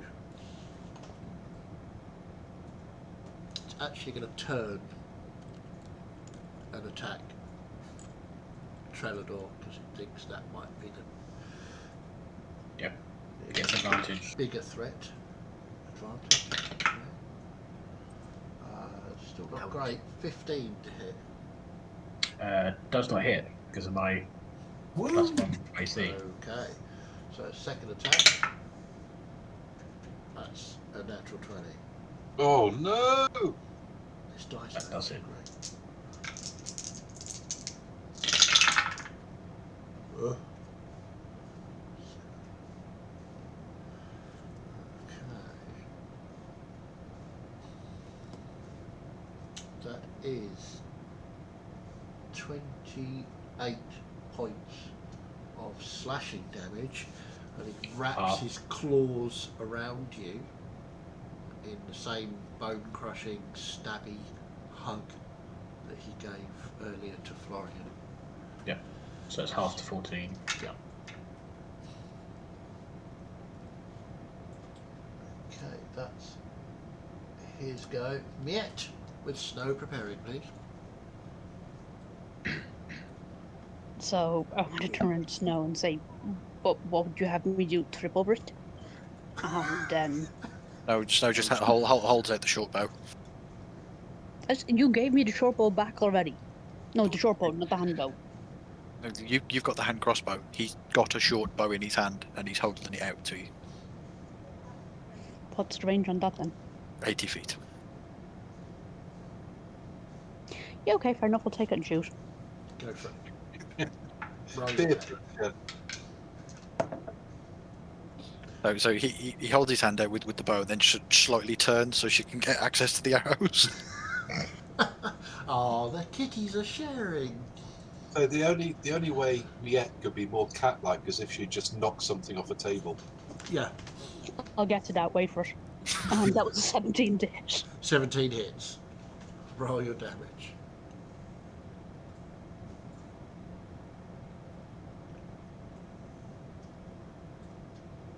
That was only 5 points of damage. Five Have you done your points. sneak attack as well? Yeah, sneak attack, because there's about 1 million people engaged with it. But it's definitely not expecting you. Because nobody was expecting you. You were busy Nobody leaning expects on a this tree. vanishing position. Exactly. That's 11 points for the sneak attack. 11 I'm on points, drop dice. 11 points total, or 11 plus the earlier 5? 11 plus the earlier 5. So, okay, 16 total. Okay, so that's down to 8. Okay, anything else, Miet? Tuck back behind the tree, have a lean. I'll hand the crossbow back and resume the lean. Okay. Happy now? You did very well. Oh, lovely. Right, Snow, you're up with Trelador preparing, please. Snow would pull the cover, would unclip the cover and pull the crossbow out off his back, and Miette would see that this is absolutely gorgeously decorated with silver filigree all the way along. It's very similar to, if a lot smaller than the crossbow that Gus carries in design. It's just a little bit less ostentatious. And he sort of just leans around and fires the crossbow at the... Sure, okay. 16. 16 is his armor class, yep. Cool. Ooh. It's not a d6, it's a d8. Aha. 5, 9, and 11. 16 points of damage. 16, nice. I'm And guessing then he would... still not magical, no? No. And then he would use his bonus action to crank the mechanism and reload. Okie dokie. So, Trelador, you are up with Gus preparing, please. Yeah. I will attack recklessly again. Go for it. 21 to hit. 21 definitely hits. 10 points of damage. Nice. 12 down to 5. I will just, Oh. with my bonus action, turn to Florian Are and go, you going to try and escape your grapple? oh, yeah. Forgot about that. Athletics check.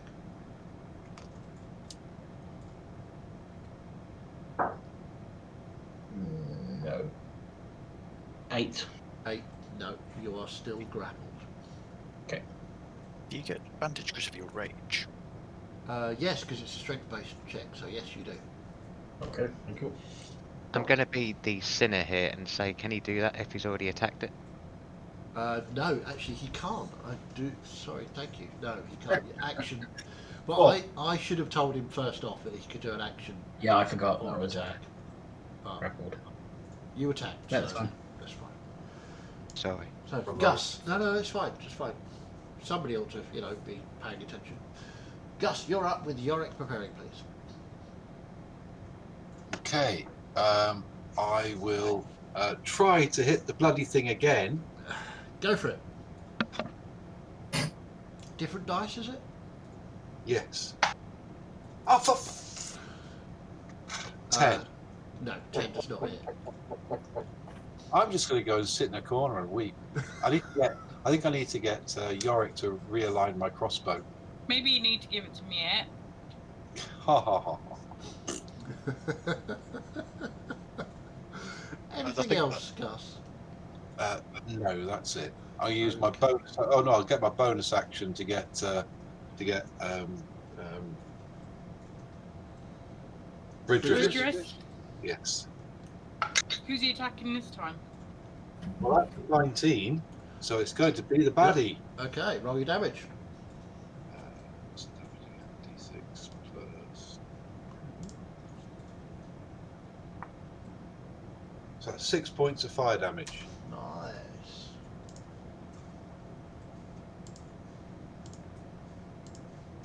So Yorick, this time you see Bridris actually latch on to take a chunk out of this bony thing. Yeah. Yeah, this drake is completely out of control. It's biting everyone, Yorick. So, Yorick, you're up with Melissa preparing, please. Right, let's finish this. And okay.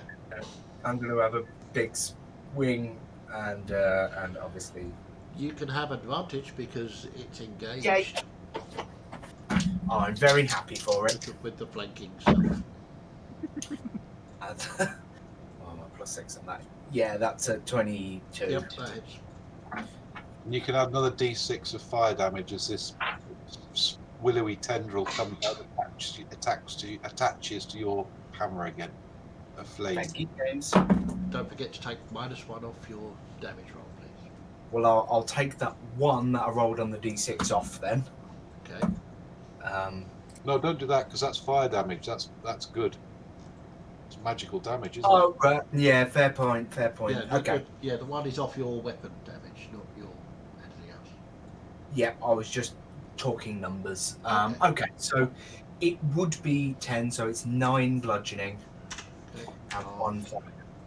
And halved, yeah. And 1 fire. Okay. But there's also the spiritual hammer. Spiritual hammer. Roll for big hammer. No, that's an 11. No, that doesn't hit, I'm afraid. Anything else? You want to move? You want to do anything?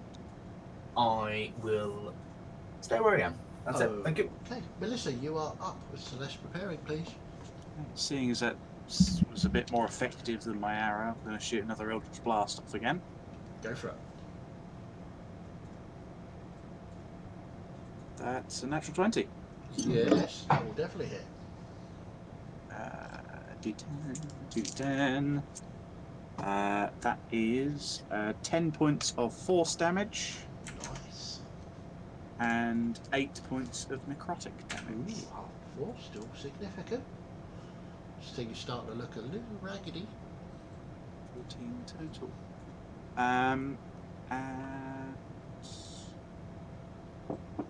Yeah, that's all I've got. That's that. Not many bonus actions after I've set up. Okay. Celeste, you are up with Florian preparing, please. I'm going to scoot into the corner. Which corner are you going to? Over The here? one behind Florian. Ooh, in here. Well, I need to be close to the boys that are getting pulverised. Okay. So, Fair enough. and then I'll just sort of dart forward and touch Trellador on the shoulder and do a cure wounds at level 1. And this time the chalice will tip Silvery Starlight over Yorick instead. Okay. So that's 5 hit points to Florian. Sorry, Trellador. Okay. Thank you. Should have done it the other way around. And 10 to Yorick. Oh, you should have done. I only needed 5. Well, I Well, there you go. rolled it the way round that I rolled it, unfortunately. Yep. Exactly. It was called, so. Yep. Cool. Anything else? You want to back up, or what do you want to do? No, I'm going to just scoot in my corner and just You sort of stay brace there. myself. Okie dokie. So, Florian, you are up with me then. Yeah. So, this thing has got Trellador grappled, right? It has, yes.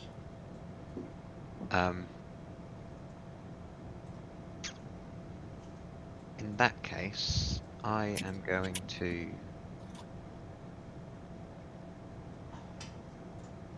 I'm gonna... Fuck.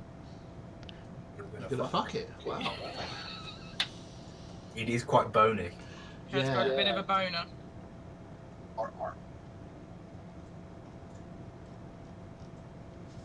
It's already given you a good bone. I'm gonna put my...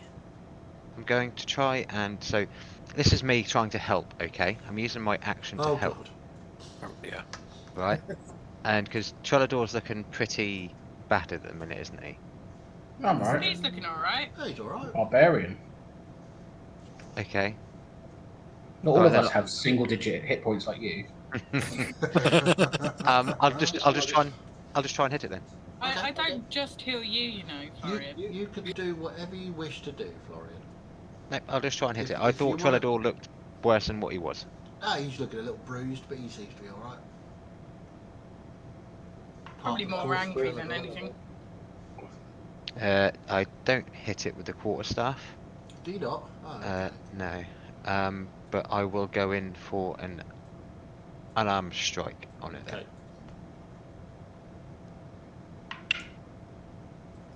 Okay. Which is exactly the same roll, so I don't hit it. So you whiff with your staff and whiff with your fist. Yeah. Anything else? Or is that you? Nope, that's me. Okay. So the Bone Claw is going to attack Trellador because that's who he has grappled. Advantage.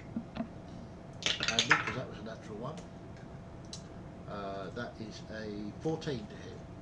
Yes, Misses. that doesn't hit, so second attack. Worse. Oh, that's not too bad. 21 to hit. Hits. Okay, 6.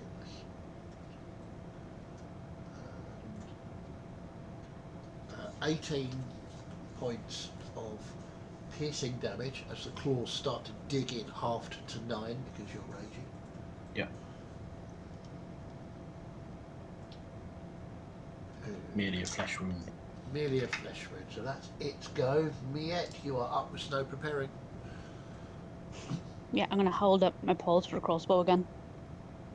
It's a short bow. For the short bow, sorry. Okay, so you're going to do the whole step out from behind the tree, shoot, step back behind the tree thing, yeah? Yeah. Fair It's enough. important to lean between shots. Obviously, got to conserve your energy. Yeah, that's a miss. What'd you roll? 7. 7. Okay. Oh shit, yeah, credit room. Forgot about that part. Roll me a percentage dice, please. Oh dear. Percentage dice? Yep. So your D100, which is your 30, 50, 40, 50, 61, and the D10 together is a percentile dice. Never used to have to do that in the last campaign, so I'm unfamiliar. That's okay, no worries. 31. 31. Unfortunately, I've got a 38, so you hit. I'm gonna say Yorick because he's directly in your line of fire. So roll your damage for Yorick, please. Alas for Yorick. And that would include sneak attack as well, wouldn't it? Yes, it would because nobody is expecting it. You're gonna take me out. Thanks, Nat. Well, It's got to be done. Yep. Well, the good news is on the last d6 I rolled the 1. Cool. Nice. And the bad news is on the 2 d6 before that I rolled a 5. So 11 points damage. That's not too bad. How much total? 11. Oh, that's fine. So this time, yeah, is actually just going to hide the bow behind her back and pretend that never happened. Yep, no, that makes sense. Ooh, perhaps aim a little bit up next time. You think that might be good? Yes. Yeah, maybe a little bit. Don't think the intention was to shoot Yorick, was it? No, not this time at least. Can I just say she's at least hit more than Gus has? Oh, That's not untrue. Oh, well, that's Me. got to hurt. Hirsch. I missed every shot in the last fight, and the fight before, and this fight.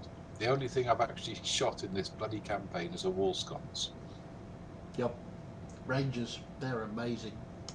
Okay, Snow, you are up with Trelador preparing, please. Yeah. While there's a conversation between Snow and Miet's going on, he sort of steps out and just fires off the crossbow. Okay, roll for hit. Please don't hit me. It's a 17. 17 hits. With your sneak attack, obviously. Ooh. Okay, that's nearly max damage, so it's 12, 19. 24 points of damage. 24, unfortunately half to 12. But still, you're wearing it away. You're sort of chipping, the bones are looking a bit chipped and broken in places. Anything else, Snow? Just reload and step behind it. Yeah, bonus can reload. Okay. Just Look superior at me yet? Yeah, okay. no, not so much look superior. Just smile like friendly with like a very sort of like disarming friendly smile. No, it's definitely a Cheshire Cat smile. No, it's not. You can't see them, you're in here. So, Trelador, you are up with Gus preparing, please. Yeah, I'm not bothered that I'm grappled. I'm just going to keep wailing at it. Oh, okay, go So, for it. reckless attack.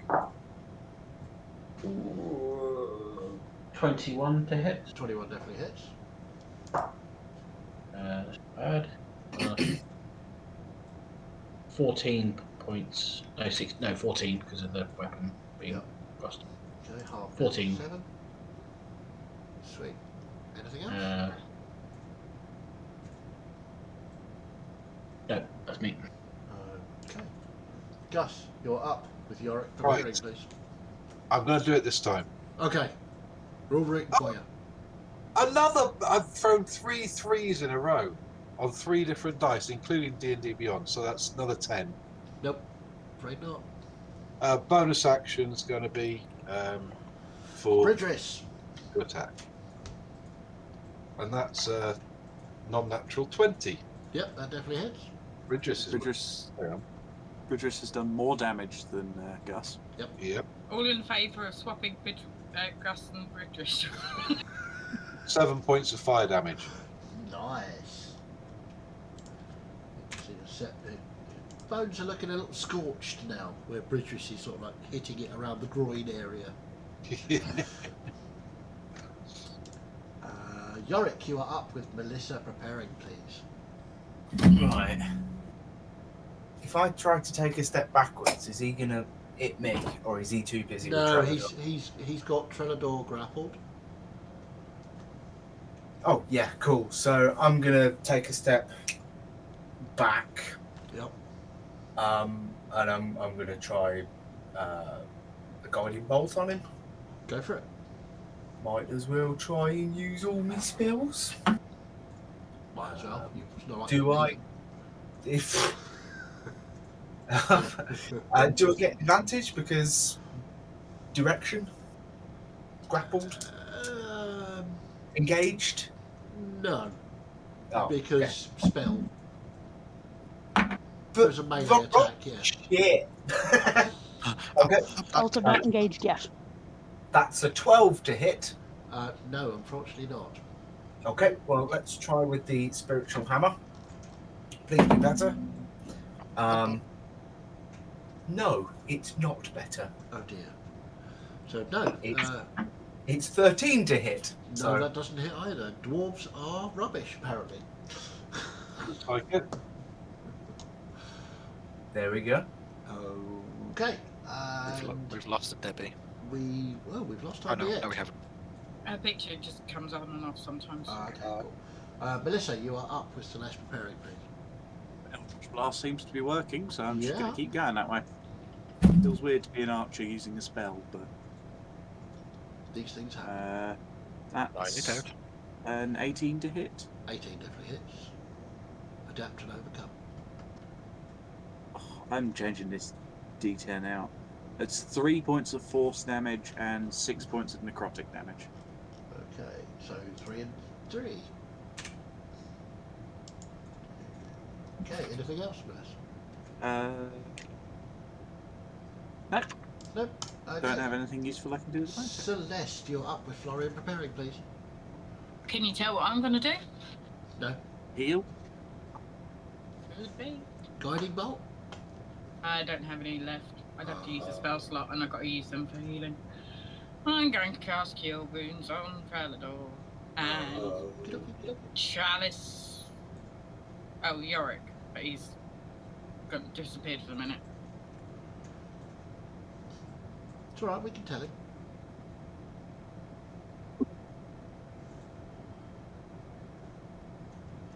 Okay, so it's 9 to Trellador and 3 to Yorick. Cool.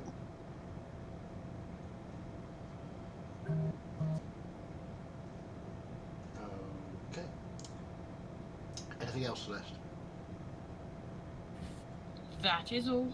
That is all. Okay, Florian, you are up. Yorick, you got 3 points of healing, I believe. Sorry, 4. Oh, I 4. miscounted. So 4 points. 4. Thank you. Yeah, so seeing that Trollodor is still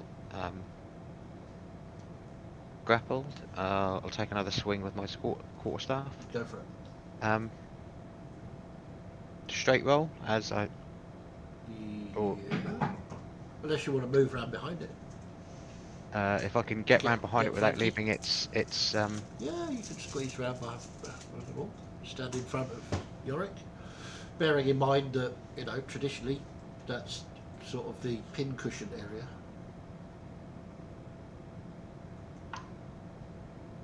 Oh, natural 20 with that, Nice. with that one. So please be good. Please be good. Come on. Oh, that's not bad. So 6, 12, 15 points of bludgeoning damage. 15 points, half down, yeah. Yeah, but it's even better. And I'll go in for another unarmed strike as a bonus action. Go for it.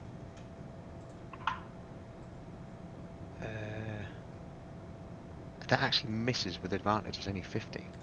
That does miss indeed. Yep. And I will just scoot round to the wall, so Yorick still has movement to Okay, get to it. sure. And that's it. Okay, now it's the bone claws go again. It's got Trellador. It's going to keep on trying to crush him with advantage. That's a 21 to hit. Yes. Yes.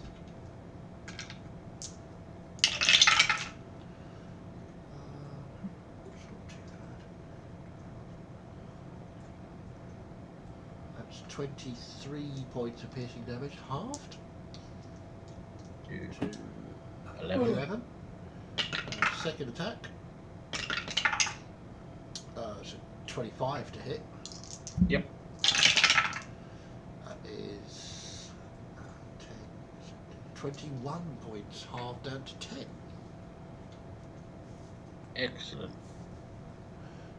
That's his go. Yet you are up with Snow preparing, please. Pew pew. Pew pew.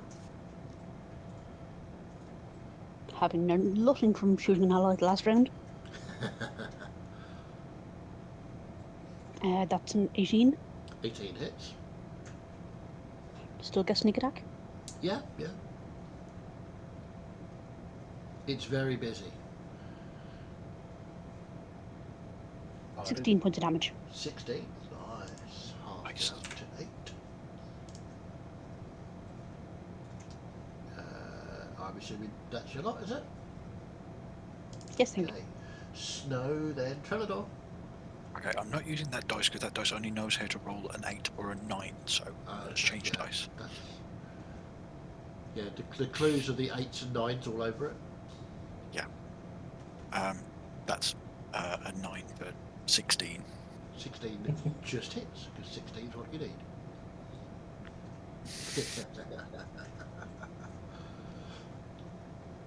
Um, 11, 10, 15 points of damage. 15, half down again, yeah. Yep. Drop dice somewhere. Okay. Anything else, Snow? Or just your traditional move back, grab behind the tree, continue your cat conversation? Yeah, just continue the conversation. Yeah. That was much better. Practice makes perfect. It's amazing how much not aiming for the dwarves helps. Yes, that too. Trelador, you are up with Gus preparing. You can, if you wish, make your athletics check to escape the grapple, or just keep attacking. No, it's going to keep attacking. Recklessly. Good. 19 to hit. Yep, 19 definitely hits. 7. 10 points of slashing damage. Okay, half down to 5. Whenever you're ready, Florian. Okay, anything else? Nope. Okay, Gus, you're up with Yorick preparing, please. Come on, Gus. Come on, I believe Gus! Okay, I'm going to do something a bit different. What, hit it? No, no, would lean over to me and nudge her and then point at Gus and goes, "Oh, watch this. This is going to be fun." I'm not going to do anything different. I'm just going to roll a dice and try and hit the fucking thing. Go on then. Come on, we can do it. Oh, 18! Yeah! Oh my god. Snow would lean around the tree and just erupt into like a full clap. Can I use my armor class thing on the creature to increase its AC so it doesn't hit? Well, what you see is the creature vanishes, weirdly. No, it hits, 18 hits. Alright, 13 points of piercing damage. 13, half down, okay. And bonus action, Bridris. Bridris is going to bite as well. And a natural 20! Hey, Bridris MVP. Yeah. So that's 8, 9, 10 points of fire damage. Nice. Fire. It erupts around this thing's midriff, and you can see bits of bone are starting to char and fall off. Okay, that's my go. So next is Yorick with Melissa preparing, please. Right, I'm going to try this again. I don't use first level spells because who needs healing? So I'm going to try another guiding bolt. Go for it. Come on, this. Natural 20. Yay! Christ, I don't get many of them, and it's nice when it falls on a big roller. Oh, I forgot to use Bridris' reaction. Idiot. Well, I can go on someone else. All those d6s for 33 points. Wow. 33. Okay, so there is an explosion of light and bits of bones start flying everywhere as this thing just disintegrates into pieces. It's gone. That's better. Did you see that, Gus? That was amazing! And I'll run in to both clap Yorick on the back, then go over and give Bridris a good pat. Say, you did brilliant! He didn't. He bit me. Should we have a quick break, though? Well, I was just about to say, we're just going to switch back. That was scary. Yeah, I know, sorry about that.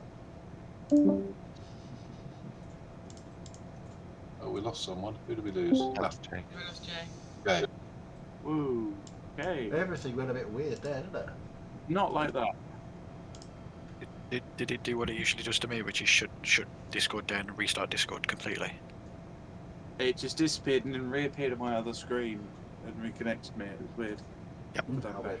Anyway, we'll have a little break, and we will pick this up at the as this creature explodes in shining light full of Reorx's wrath very shortly. So we will see you in a moment.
Wow.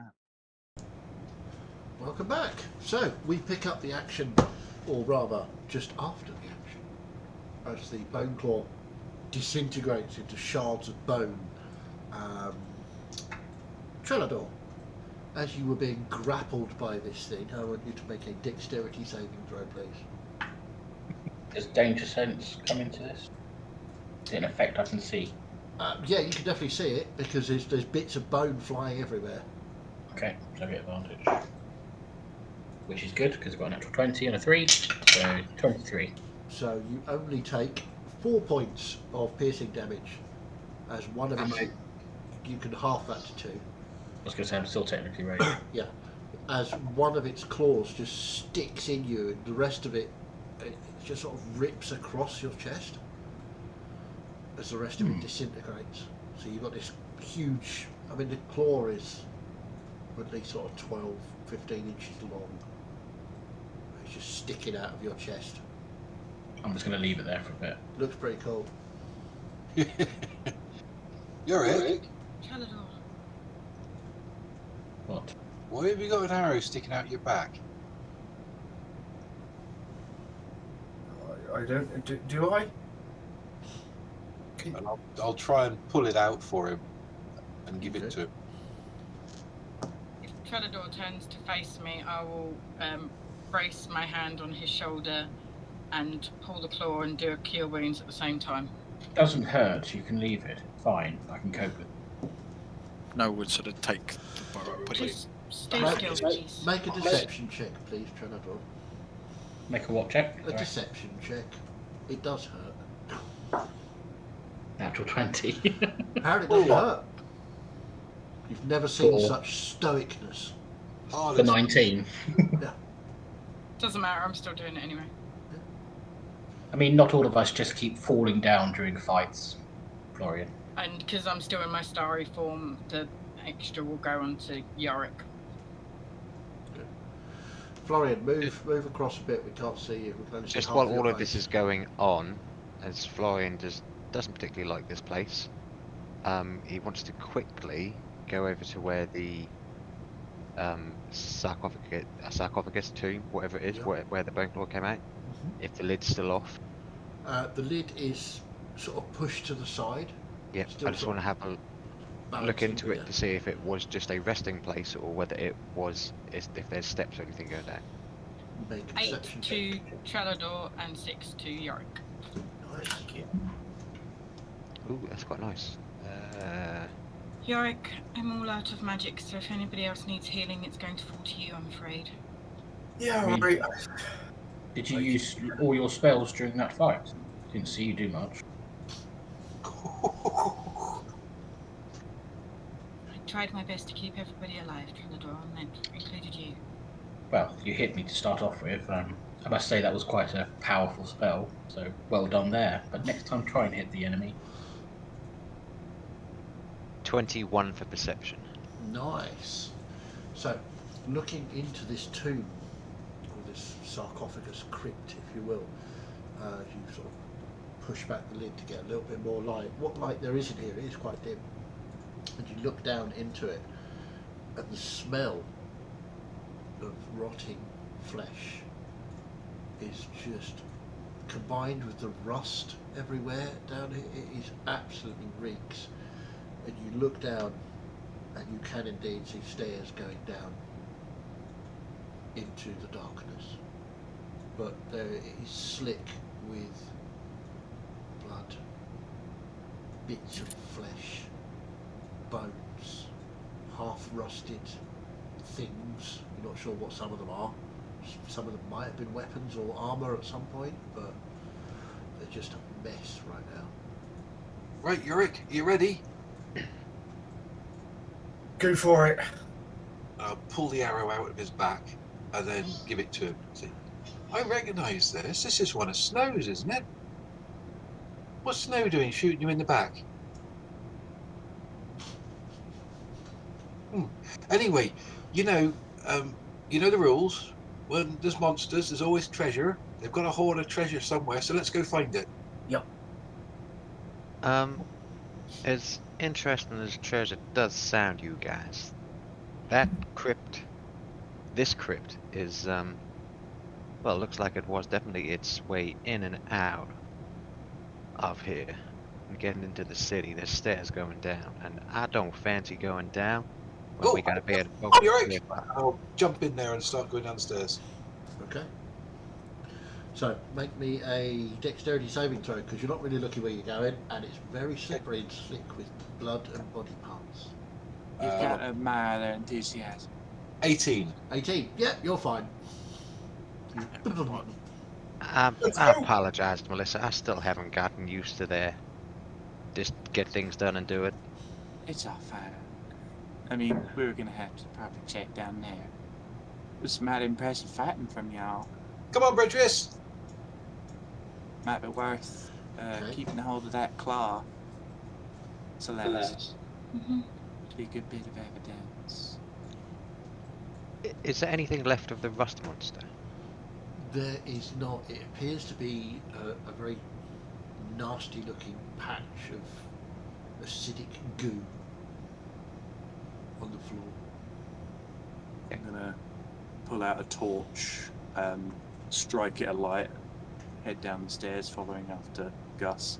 Okay. Wouldn't want Yeah. you to go on your own there. Well, I Not believe just that returning Gus to city. and Yorick and Bridris have already, all three of them, gone down there. Yep. So you are Go now down, following so they're not. Bridris.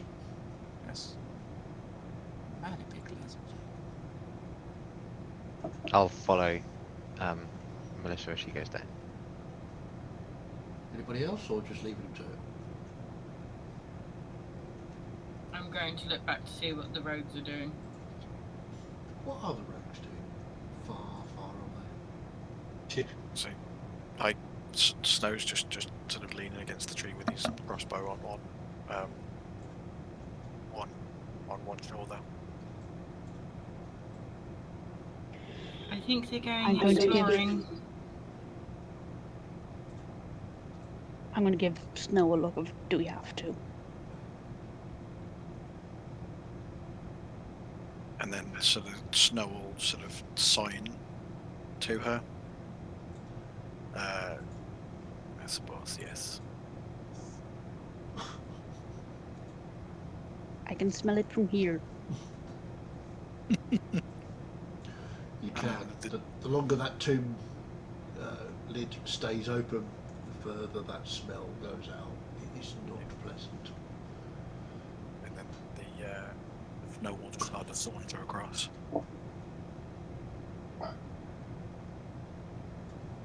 So who's gone down so far? Gus, Yorick, Dwarves and humans. dwarves, and the humans. Trelador, you go? I'm just catching my breath up here, but I'm trying not to make it show that I'm catching my breath, so I'm just trying to style it out. Okay. Sounds good. So as you wait, waiting for the rogues to hop along, Snow, yeah, you see Trelador waiting for you. Looks pretty rough, actually. Can I see he's trying to style it out? Make an insight check, make a deception check, Trelador. 15 minus 1, 14. I only rolled 13. So, yeah, he looks fine. Hard as nails. He's just waiting for the rest of the party. Like a good bruiser would. He'd wait till everybody's got in, bring up the rear, make sure you're not followed, that sort of thing. Yep. They've gone down there. The dwarves are doing their thing. Yes, they're very eager and don't know how to wait for anything. Nor do they have a sense of smell. I have warned Yorick that I am completely out of magic. Apart from a few little tricks, but no healing. Tricks, you say? I'm doing the best with what I've got, Trelador. Aren't we all? Well, not all of us are so hostile about it. I'm not hostile. Look, I'm smiling at you. I'm being nice. We did keep you alive, Predator. At least show a little bit of gratitude. Thank you, Celeste. You're welcome, Charlie. And then very, very pointedly, Snow like on his shoulder, and then head down. After you, Celeste. Do I get a wince? Yeah, a little bit.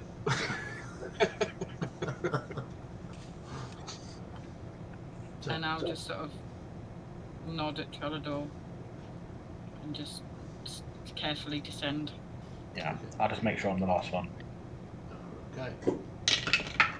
Are you pulling the lid of the sarcophagus across to seal yourselves in, or are you leaving it? No. You're leaving it. Okay, cool. Why would I do that? I don't know. That's why I asked. You never know. So you make your way down these treacherous, slippery stairs. Gus, make me a perception check, please. Well, that's good for me. 16. 16. The stairs seem to go fairly straight, but they go straight down, and it gets colder as you're going down. You're used to underground spaces being warmer the deeper you go, so this is a bit odd. But you reach the end of the stairs, and there's a sort of jagged hole in the rock, as if something's just sort of punched its way through. It's not cut. The stairs at least were cut, but they seem to end, and this wall has just got a ragged, jaggedy hole in it. And beyond, there appears to be a chamber, probably about 80, 90 feet across. Okay. Seems to be hexagonal. Go straight in. Yeah, it's a hexagonal chamber. You Okay. wander straight in. Because as far as I'm concerned, all the baddies are dead now. We're loot hunting, as good dwarves do. Indeed. So, the smell is really bad down here. I'd like you to make a Constitution saving throw, please. Smells a bit like Yorick before he has a bath. Constitution saving throw. Sorry, I did the wrong Yeah. thing. Maybe it's just me, but I feel like it's probably more likely to be the other way around. It's just you. I'm very clean. What'd you get? 7. 7. I'm going to take the scarf that Snow gave me and tie it around my mouth and nose like That's this. not going to make things any better. I smell I like your smell arse. like my own butt. Yeah. It's I mean, somebody you feel physically ill walking into this chamber. It is vile. It is so bad. Is everybody else running in after him? I would Yeah, just feel like I'm probably following just behind the two dwarves with my Okay. torch. Anybody lit. that enters the chamber, I need a Constitution saving throw. I'm not running. If you get less than 15, let me know. I'm ambling. I rolled exactly 15. So you're okay. Not that it's fucking any good anymore, but natural 20. Nice, well done. You're fine. Yeah, fine. So nobody got less than a 14 then.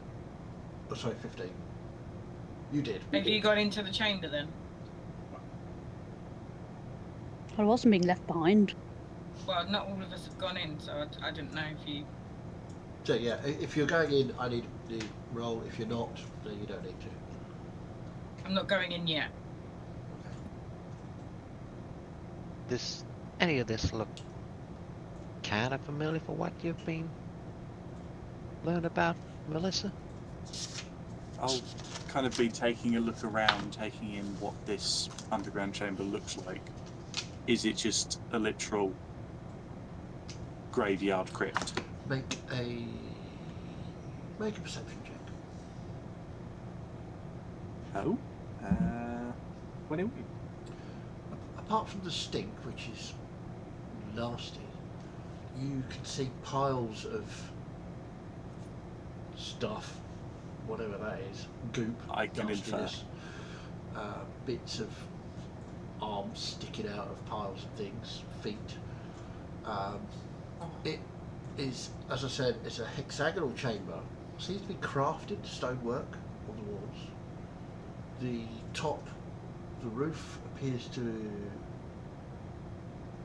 be uneven, broken in places, with stalactites hanging down.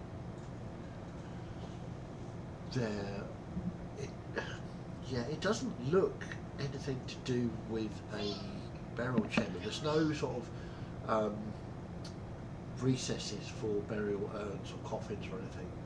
Okay. The walls are It's just flat. kind of a cut-out cave with where the bone claw's been dumping the bodies.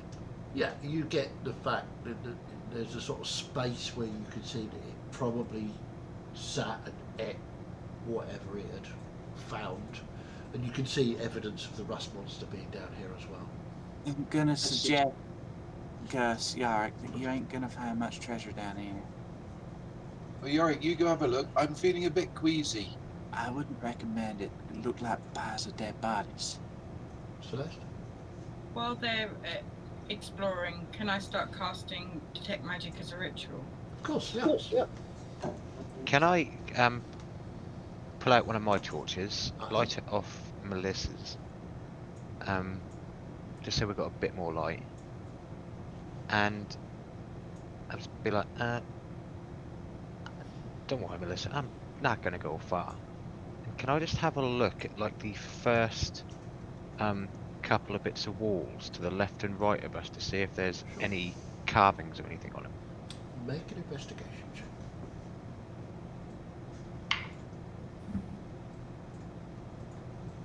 Uh, 14. 14. There are some carvings. They look really old and very dusty, and sort of there's goo on the walls as well. The bone claw looks like it was a messy eater. There's sort of bits of sludge and stuff. And as you get close to sort of look at the carvings, sort of bits sort of drift slowly down the wall. It's pussy and yick. But you can make out what's underneath. Seems to be some kind of carving. It's sort of round edges, almost heart-shaped. Melissa, I know this ain't exactly making you feel too good, but you may want to look at this. I'll wander over, taking the wall. It's not quite heart-shaped. It's more like, the spade on a playing card. It's more like that than a heart, but you can see similarities. Quite a heart. The And lines are a little bit too curved. and the roundel that it's on looks very similar to your medallion. Just so we There are don't get 6 this, walls. just take my torch for me, can you? I've got 2 now, but I'll take it back in just a sec, and I'm going to take out my notebook now, and just do the layout of the room, as in like the hexagon. Yep. And then in one of the corners, all I'm going to do is draw the carving Sure. of what we're seeing. And so I said that I'd go to like the left wall and the right wall. Are they both on? Is it on the same? Is it on both walls? It's slightly different on the left-hand wall. There's sort of the upside-down spades, as it were, or the stylised hearts, sort of dotted on this one. It's very odd. I will make point of that and draw that of how I see them on both walls. And I'll be like, do you think we need to see the other walls, or? you can take a look. Don't particularly fancy getting too much closer to all these bodies. It's real not nice down here. No, definitely not. But let's have a look at least one more. Yet, have you gone into the chamber yet? Yes. Okay. Good to know. Let's have a look. Celeste is doing her ritual. Florian and Melissa are looking at walls. Snow, what are you up to? He would sort of have walked in, but like, no, turn around and head back up Okay. to the top, Okay, fair enough. and he'd sort of just be sat on the lip of the sarcophagus, Okay. with his crossbow across his knees. Getting some fresh air, fair enough. Tralador. What are you up to? I've gone into the room, but I'm staying right near the entrance, just keeping an eye on anything Okay. from behind. So you're looking, Celeste is still, I'm assuming, not in the room, she's still outside doing her ritual for detect magic. Yorick, you're assisting. I'm going to be having a look around piles of bodies. Okay, make a perception check. Unless you want to do an investigation and get your fingers dirty. No, I'll keep it at perception. Okay. There is a 7-point modifier difference between those two, so Oh. I'll take the perception. Oh, but I rolled a 4 for a Excellent. 9. 9. Yeah, there's a lot of gunge here. You look through it stinks. It's horrible. And there's a lot of sort of pools of green, bubbly goo, sort of going brown, with occasional bits of glints of metal. But as you go to get closer to them, you can see it's just a little shard of something that could have been armor, could have been a weapon, could have been something. Does the third wall have a different stylized carving on it like the previous two? It does, but the sort of stylized hearts are. Make an intelligence check for me. Can I assist and do a You separate may. alongside him? You may. Oh, so you're doing it separately, yeah? Yes. Okay, cool. Just so I know.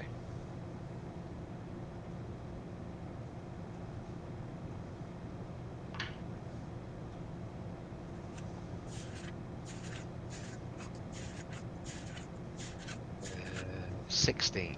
16, 19. 19. It's odd. The stylized hearts are in a sort of clock face style on this wall, with an actual heart shape in the middle.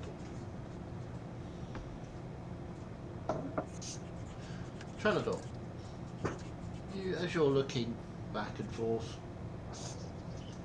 you notice that Miette has a sort of glow around her. A sort of light purple glow. That's new. You're glowing. You look and, yeah, you've just sort of got a little ready breath glow, but purple. It seems to be centred It around is new. one of your backs.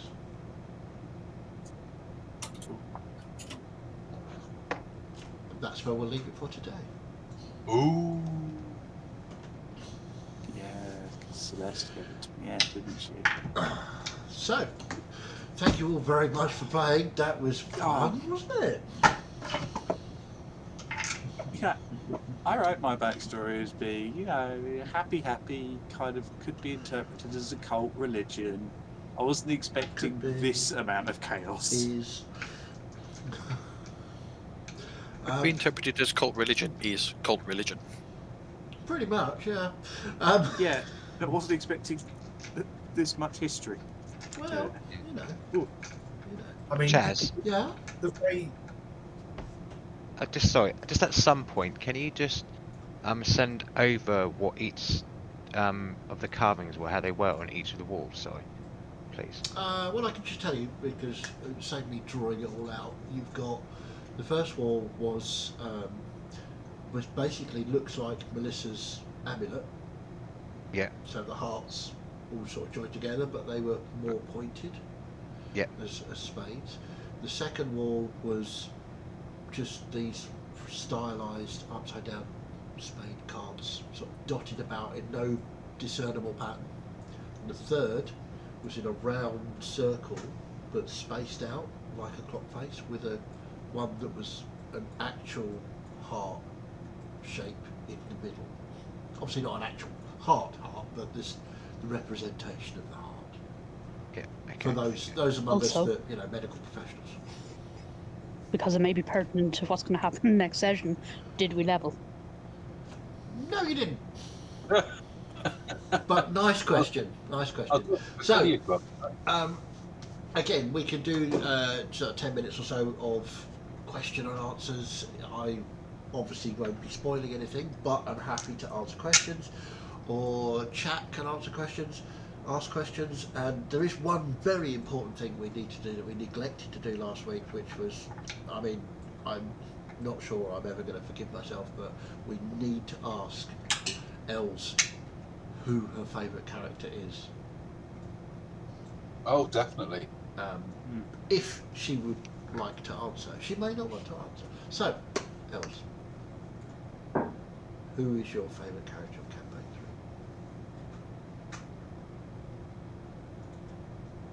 3? No, it's complete silence. Maybe she's typing, who knows? Oh, here we go. Let me think. It's going to be Trellador. Everybody loves Trellador, right? I know, boring. Nobody picked Melissa or Florian. Be the cult vibe. It is a cult. I only got picked once in a part of a pair. The dwarves are quite fun thing. Yeah, I know, but that's fine. We are a pair, aren't we? Can I just point out that That's you're fair. the two least related? That is true. Sorry, the cats got picked twice, and they're not even from the same family. Very slow at thinking. Okay. Well, whilst Elstel is having her think, is there anything that any of you guys would like to ask that doesn't involve spoilers? Just throwing it out there. As a two-part question, yes. One is what time was up in the fight finish, and two, how screwed are we when we try to get back to the city? The second part is kind of metaphorical. Late and very. Well, we got there about 3 o'clock, didn't we? And the fight did. probably only took about 10 minutes. In reality. I would say it probably took about. If that even. I would say it probably took about 10 minutes, 15 minutes. So It's it's probably about. I would say it's going on for 3:30, 4:45. and it's about an hour. You've got about an hour and a half to get back to town. Yeah. Well, So, hour and a half Nice back knowing there, you. and then an hour across town to the docks. So 2.5 hours.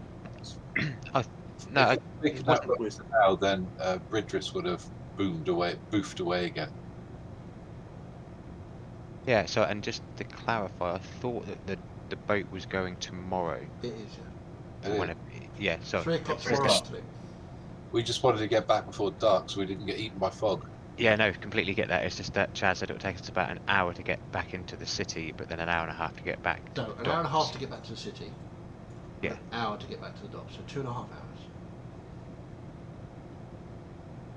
So Grumpy Bear has asked, are you guys enjoying the campaign? Well, I certainly Very have. much. yeah. Very Yep. much. Are you Indeed. enjoying the campaign, Grumpy Bear? That's what we need to know.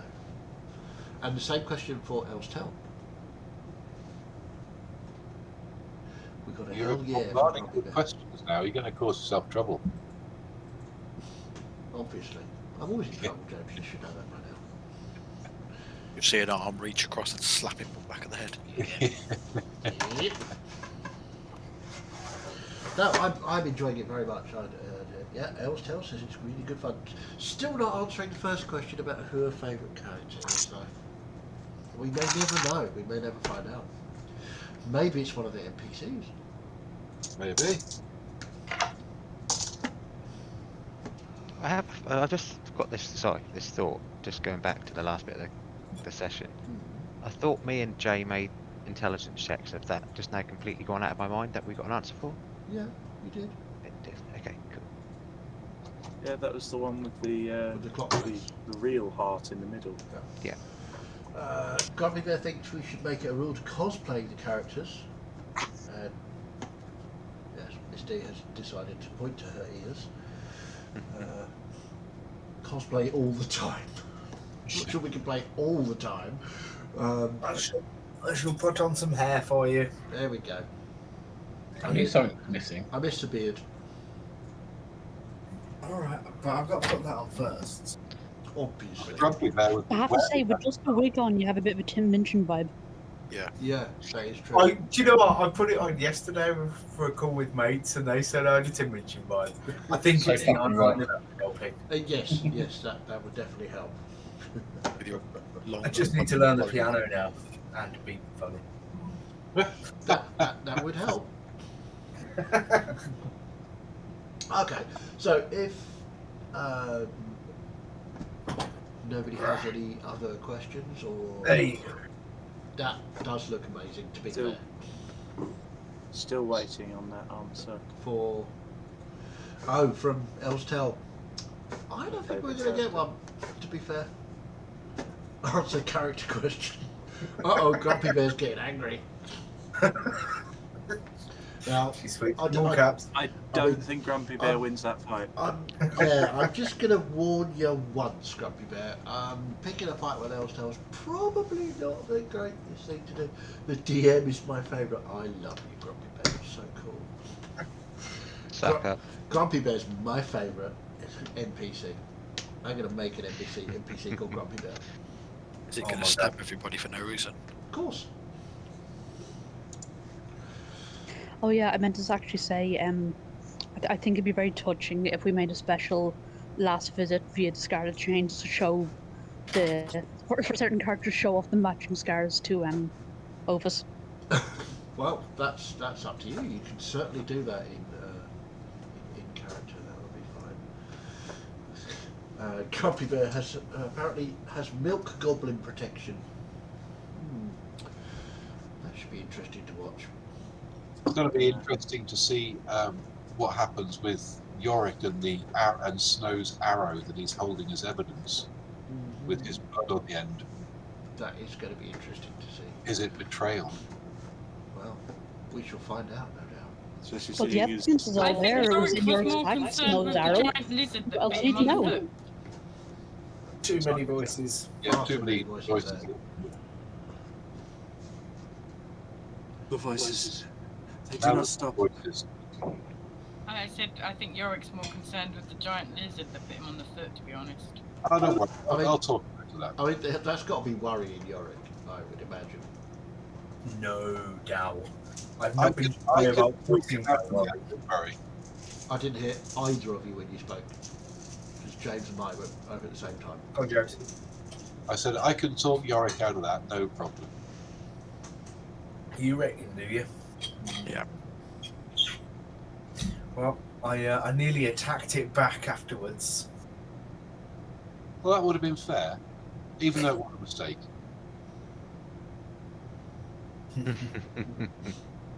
And it did keep confusing your weapon with fire damage. I don't know that he was doing that. I'm going to tell you. Shit, there's a lot of shit meow comments happening. So the current ships are Florian and Trelador, and then Floriador. Florida. and Meow. Sniet.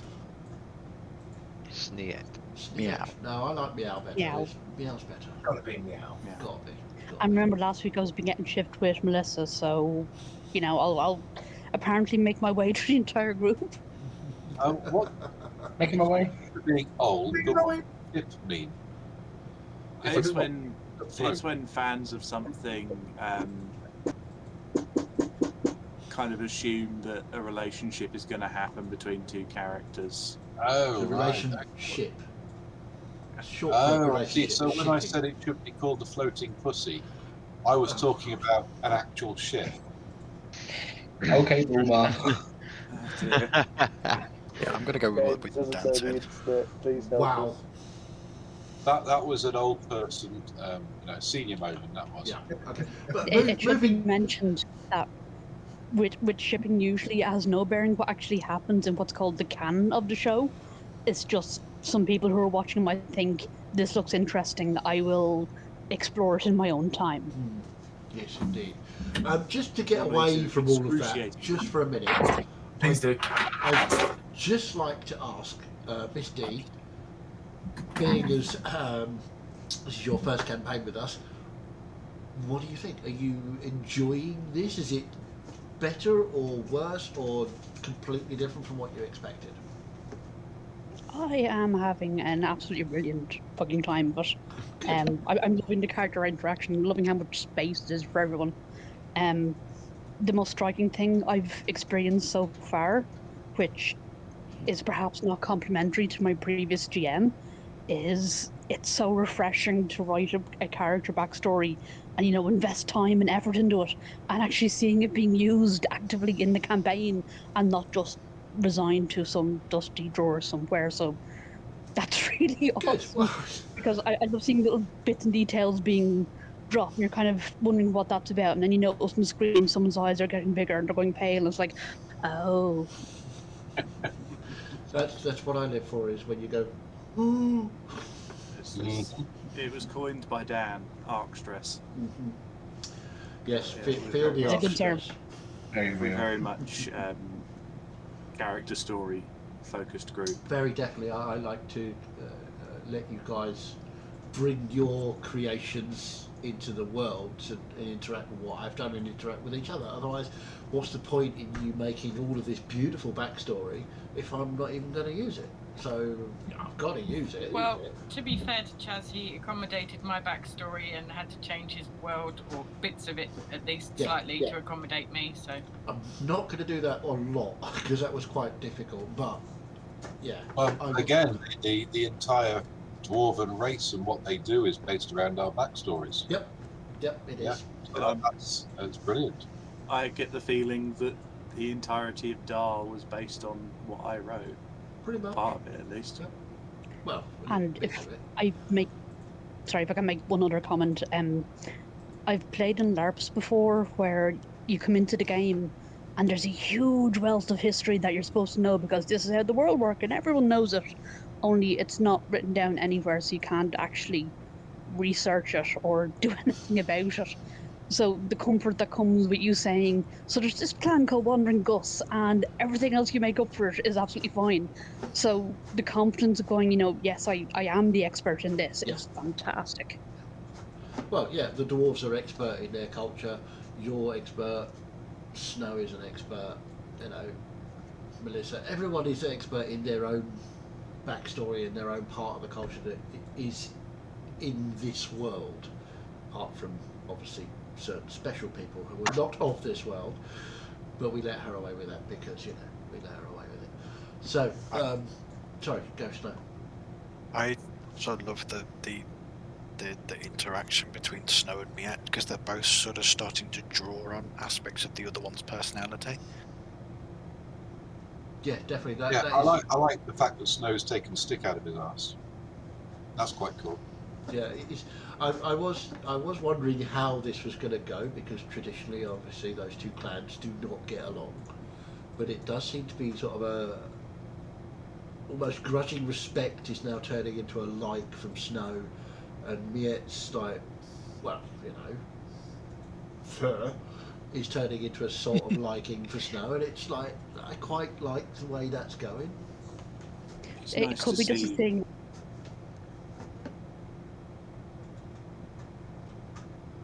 Sorry, I was going to say it could be just a thing of as long as they can't be observed by their own people, they can admit to liking each other. Yeah, I mean, I'm all for that. That's fine. Are you saying that this is a Romeo and Juliet story? Oh, that was great. Have you got Have you got inspiration at the moment? No, I don't. Oh, But well you done. do now.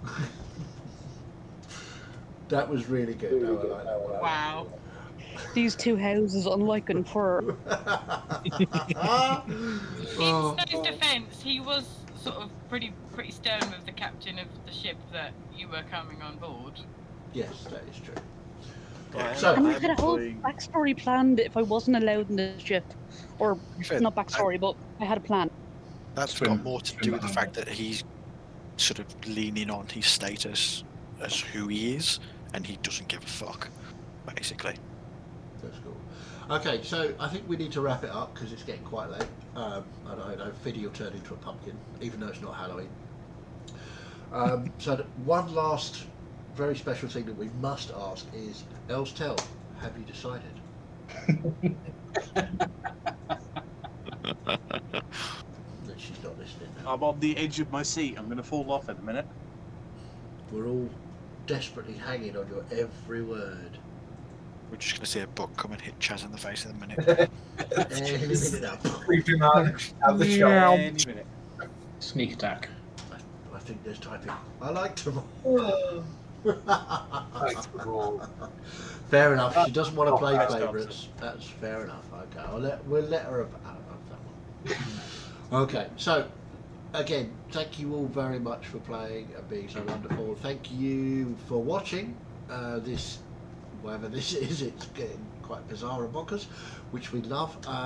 We will be back, of course, on Tuesday to pick up with Miette's mysterious purple glow and the hearts on the walls and the piles of goo. Is there any treasure? Who knows? But we will pick it up on Tuesday. Before that, please keep an eye out for Anne Chapman when he does his music streams. It is well worth a follow. It is absolutely brilliant fun, especially on a Friday night when he makes music and has a beer and has a good laugh. Sundays, as ever, Sunday evening, please catch up with Role Playing Gamers. No, not Repeat. There's going to be a repeat being played, so Oh, right, okay. Well, we're out for 2 weeks, I'm afraid. out for 2 weeks, but go and check out their previous videos. They're always very good. They do a Star Wars one, which is good fun as well. I catch that on occasion when I can. Apart from that, have a wonderful week, and we will see you next Tuesday. Bye. Wow. Now.